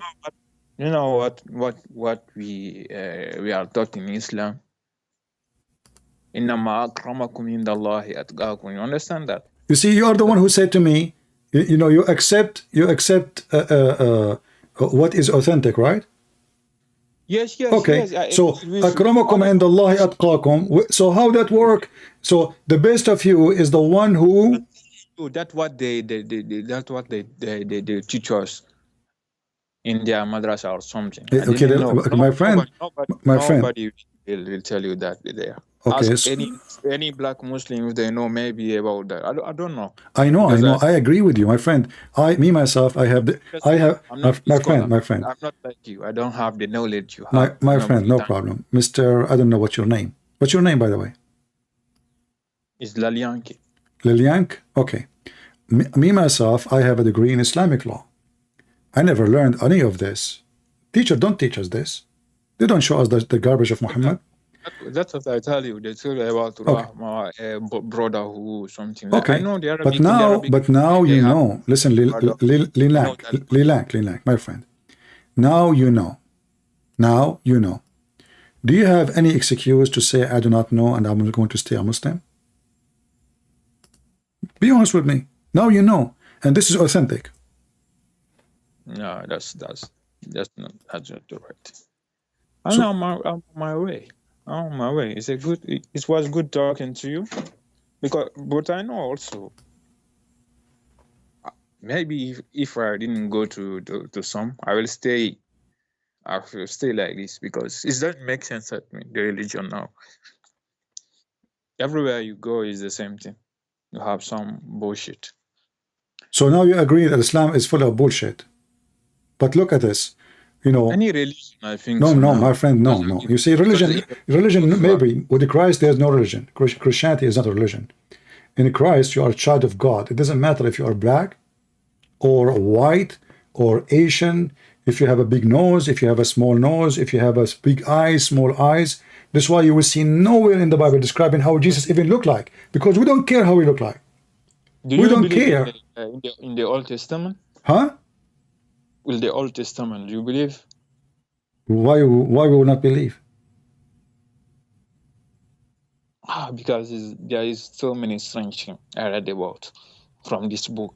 My friend, when you understand, when you read there's many things you need to learn. That when you read and like this is an ancient book. This is not a book written yesterday. So it's an ancient, not like the Quran. It's an ancient book compared to the Quran. Quran is a new book compared to the Old Testament. So we are talking about people at that time when life is totally different. And we are trying to imagine how life is today and how it was then. And then we try to put what it was yesterday and we make it fit with today. That will not work. However, God, he created Adam and Eve free. God, he is not enslaving people. People enslave themselves to the devil. People, they want to enslave people. As an example, the nation of Israel themselves, they've been enslaved, the whole nation. Never happened before that the whole nation taken a slave. Not one, not two, not 100, not 5,000. The whole nation, them and their equipment and their goat and their cows and their sheep, they took the whole nation with them back to Egypt. The whole nation back with them to Iraq. So when we read about slavery, I don't judge it the same way we see it today, but in the same time we look at the ethic. Your God is not judging you. You see, the God of the Bible, when the Jews go wrong, they go wrong. He don't support them. This is why they've been punished. This is why they've been actually many enemies came upon them. So the Bible says clearly that God don't take the side of the Jews just because they are Jews. When they are wrong, he's against them. When they are right, he support them. In your religion, you Muslim, you support Islam, doesn't matter if it's wrong or right. Doesn't matter if it's zero ethic or not. Yes, this is what you are doing. This is what you are doing. And now you are doing the same. So if I ask you right now, what is the reason for me to go to hell? What you will say? Because I'm black. Yeah, according to them. Not according to them, it's according to your prophet. Yeah. Okay. Yeah. You know, when Muhammad described, you see, I'm showing you right now the book of Asbab al-Nuzul. Muhammad, he told them, if you want to see someone, shaitan, look at this black man. A man, read with me carefully. The verse was revealed about one hypocrite who was named Nabtal, Ibn al-Harith. This man was dark skin, and I find it very funny that his name is Ibn al-Harith. Al-Harith is one of the names of the devil. Al-Harith is the name of the devil. So Ibn al-Harith, his man who was dark-skinned, red-eyed, burned in the cheek, and deformed He said, it is this man about whom the Prophet, Allah bless with him and give him peace, whoever want to look at the devil, let him look at Nabtal ibn al-Harith. Yeah, that's some. So do you know the hadith that said the Arab is not? I don't know. My friend, fabricated. Yeah. Fabricated. I know superiority between Arab Fabricated. and Fabricated. It's false. You see, this is the speech the Muslim, they say this is the last speech Muhammad he made in his life. Correct? That's what they teach us. Okay, hold on. No, hold on. I want you to think with me. I can ask you many Muslim, many of Okay, maybe my friend. Lil, I have difficulty to say your name. Sorry if I say it wrong. Lilank, correct? Lilank. Yeah, Lilianki. Lilianki. Okay. Which country are you from, if you don't mind? It's West Africa, Guinea. But I don't live in there. West Africa? Yes. What country name? Its name is West Africa, the name of the country? No, Guinea. Guinea, I never heard of that. Okay. Excuse my ignorance. So, Senegal? huh? Senegal? Do you know about Senegal? Yeah, you know Senegal. Yeah. Okay, yeah. It's near. It's Okay. Thank you for telling me. So, you know, when we describe Satan, why we don't describe him as a white man? You know, how many times, I don't know if you listen to me every day, I say Joe Biden is satanic, is Satan. I say Democrat vote for him, they are voting for Satan. But he's a white man. I came to you maybe 2 weeks ago. Okay. I show you our stuff. All right. So what Satan have to do with with the color? You know how Satan can be defined by the color of the skin. Same time, like your prophet, because he's racist, he have a phobia. Anything is black is Satan for him. Did he order to kill specifically black dogs? You heard that before? No. Okay. Muhammad, he made it clear that black dogs are the devil. Okay, why? Why the black dog is the devil? I mean, how in the world he come to such conclusion? Because he's racist. All the fault of this poor dog is black. And Muhammad, he said, "Uqtulu kulla aswadin bahim." Kill every pure black. Do you see it in the screen? And this is Sahih. Even they asked Muhammad, Prophet, what distinguish? I got you and done. If you can send all of this in message, is this possible? The number. I want you to do this after we finish. You can go to the chat. Okay. You can go and watch the video and take the reference. I'm showing the reference in front of me, you know? Yeah. So here it says, Jami' al-Tirmidhi, hadith number 338, Sahih. Mishkat al-Masabih, Sahih. Al-Tirmidhi, Hasan. Al-Nisa'i, Sahih. Ibn Majah, Sahih. Ibn Majah, Sahih. All of this is Sahih. Okay, but let's go to the most authentic books Muslims they like, you know, like not necessarily those. Maybe we can find it in Al-Bukhari. Let us see Al-Bukhari. Here we go. Al-Bukhari. Let's go up. If we can find in Al-Bukhari. Where is Al-Bukhari? Is it Al-Bukhari? Oh, this is Sahih Muslim. That's what we do. Sahih Muslim, hadith number 510a. Muhammad, he described women are equal to dogs, which is a shameful thing, because no one will accept somebody to call his mother a dog, correct? So look what he said. I said, "Oh Abu Dhar, what feature there in the black dog?" Because Muhammad, he said that the three things will destroy a Muslim man in prayer: a dog, and a donkey, and a woman. He said a black dog, not just a dog. Not a dog, black dog. So he asked the person, he said, "Oh Abu Dhar." Abu Dhar is one of the companions of Muhammad, correct? Okay. What feature is there in the black dog which distinguish it from red dog or yellow dog? He said, "O son of my brother, I asked the Messenger of Allah, as you asked me." He said, "The black dog is the devil."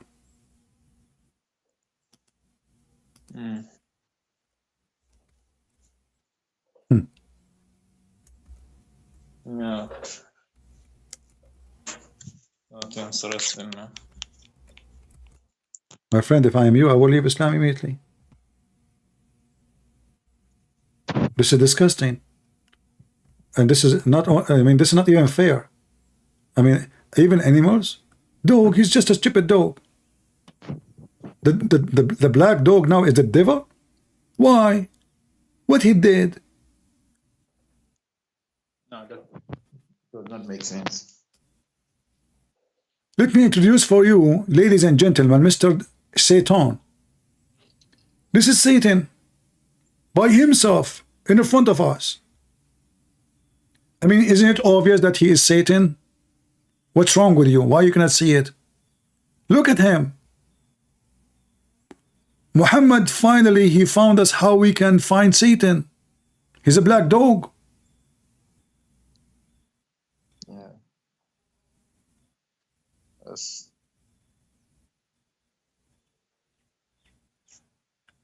And what distinguishes red dog from a black dog? Nothing, except a black dog is Satan.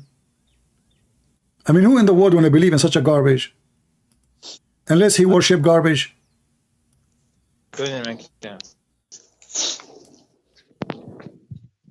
Do you have any black dog around you? Please don't kill him, okay? Be careful. I mean, come on, don't believe in this, huh? Don't go and practice Islam now and attack the black dogs.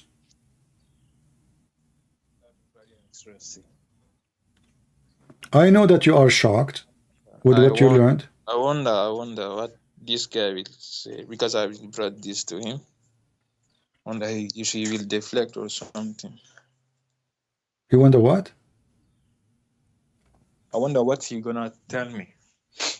The Sheikh? Yeah. He will give you all the excuses we know. Don't listen to the Christian. Don't, those people, they are trying to deceive you. They are working for the devil. But everything I said to you, it's in the I showed you on the screen.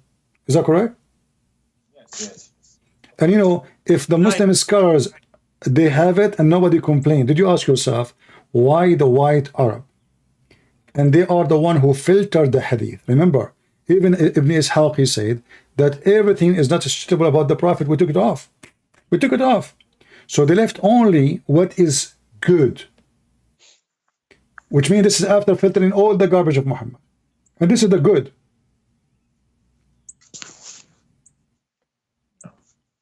So if this is the good, what is bad?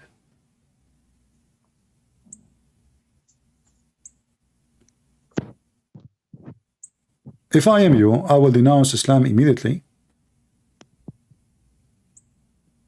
I will never accept to follow such a filthy man like this. اقتلوا كل أسود بهيم. Kill every pure black. Every pure black. What is the crime? He is a pure black. That's all. Like, you know, if you say, oh, this black dog, he did bite my son, kill him. Okay, I will say, okay, maybe this is a dog, he have a rabies or something at that time. Okay. Just because he's black? That's it?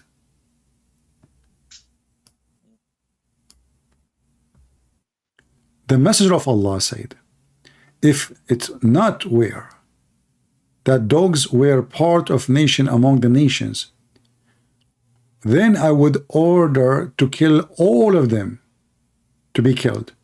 So kill every one of them that is all black. Do you see it? Kill the one which all black. If you are cute, you have some white, okay, no, this guy is not totally black. You know, his mother, she is white.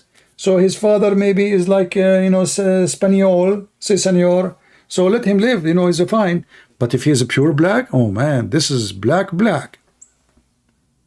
Kill. اقتلوا كل أسود بهيم. صحيح, as you see. Authentic. What is the crime? He is pure black. This is why the Muslims, they kill anything they see black.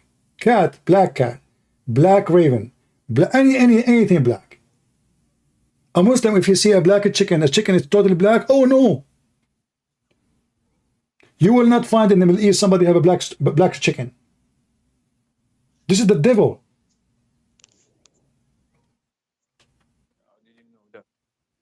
I don't hear you, my friend. What you saying? I didn't know that. Well, now you know. So what you want to do about it? You want to just go to the sheikh and he will start lying to you, say to you. Cannot lie because this is Sahih. So as long it is sahih and already you are convinced this is true. Okay, my friend. As long you agreed that this is sahih, it's true. So why you need? I'm not against you to go to the sheikh. You can call him right now to join us. I don't need him to go, but I want him because this is hiding stuff, and many of us don't know about this. I think if many of us. So for me, I want to say that already you left Islam because already you don't accept this. Correct? Making me doubt my faith. All right. Because I knew there was too many Russians. My friend, I'm so happy that I spoke to you today, even though we spent many hours talking. But God is helping you. God gave you a hand today, so you can see the truth, and the truth will set you free. So I'm happy for you that you have a huge doubt about Islam, and you are not Muslim no more. This is not right. There's no person in the world will accept such a garbage. I'm happy for you. Thank you for calling me. Even though you made me lose my voice. Good information. Thank you. Excuse me if I curse you. Thank you. Well, I am happy to have you, and you are welcome always to contact me. And you can offer my challenge to all the sheikhs you know. Tell them, if you are a man, call this guy. Well, he convinced me. Can you convince me back? Calling? Huh? Can I then call in after and send you a message? This is your number, right? When I'm not online, my Skype is offline. So you will send me a message, I will be offline. When you see me online, that means Skype. I'll open Skype. You know what I mean? Okay, I will try. Yeah, and just remind me of yourself because I have like 1,000 people that text me every day. So but I want you to challenge those sheikhs. Say to them, this guy, he made me lose my faith. This cannot be from God. What about you call him? Where is the man of you who can convince me back that Islam is from God? Where is the man of you can get him busted?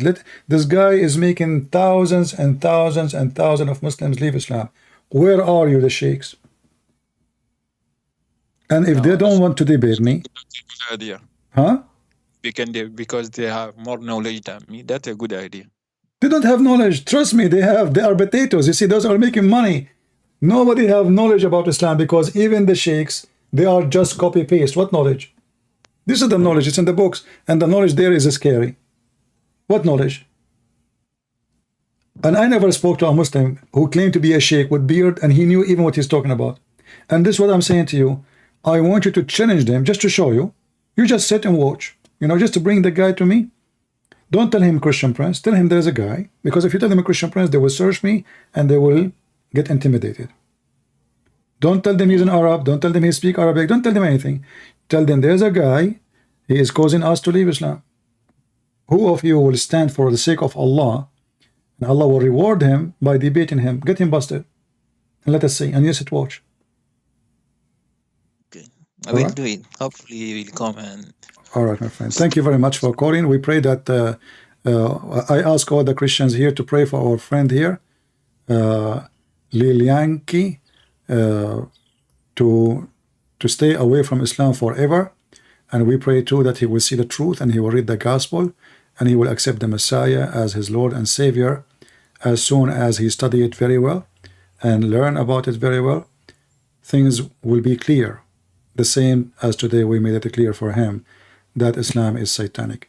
So thank you, my friend, for calling. May the Lord bless you, and we pray for you to see the truth, and the truth will set you free. Do you want to say anything? Oh, thank you. You're welcome. You're welcome. Take care. Before you go, what you thought about me before you call me? Do you thought about me as a liar? Be honest.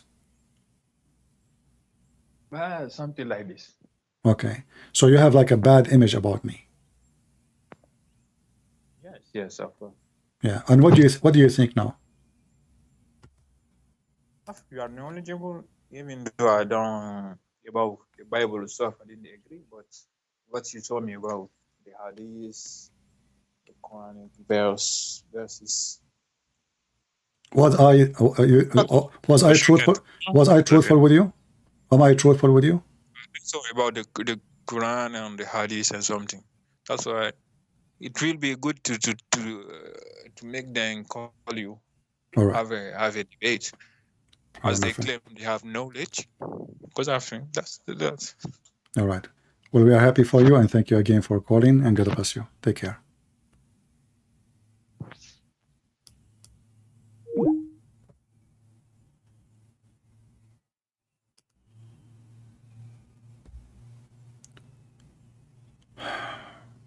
Lord have mercy.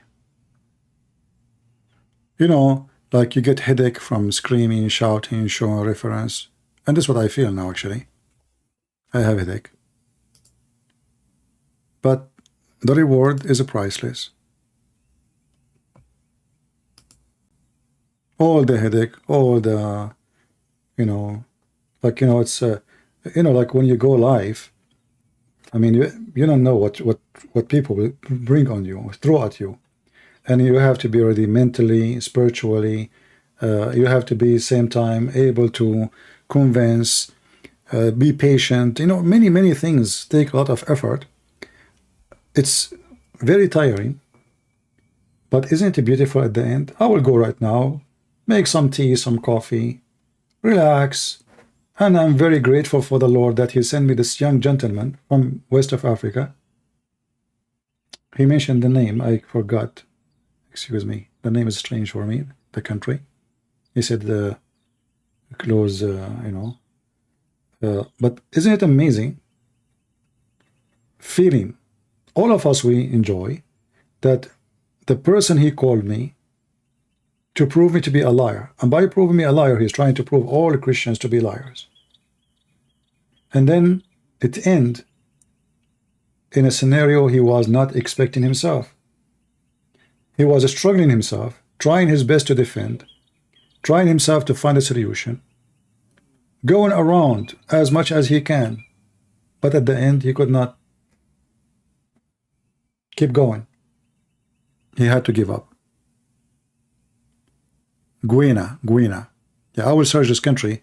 I never heard about it before. You know, by the way, sometime, if nobody heard about your country before, that is a good sign. That means you are hurting nobody. You know what I mean? That's a good sign. That means you are not, you know, like the aggressive empires and their filth and their disgusting interest robbing poor countries. That means you are, you know, you are leaving people around, you know, by themselves.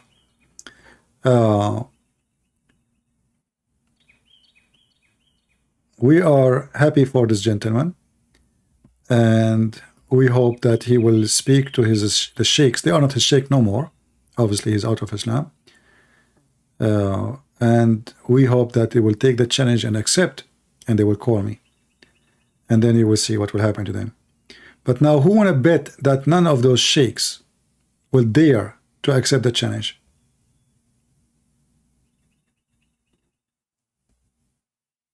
Anyone think they will accept that challenge?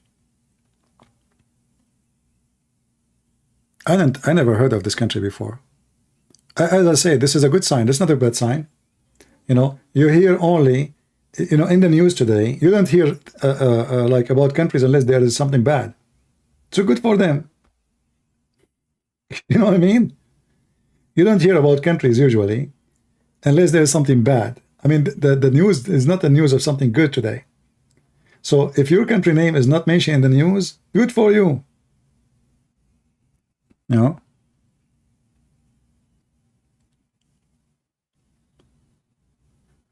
All right.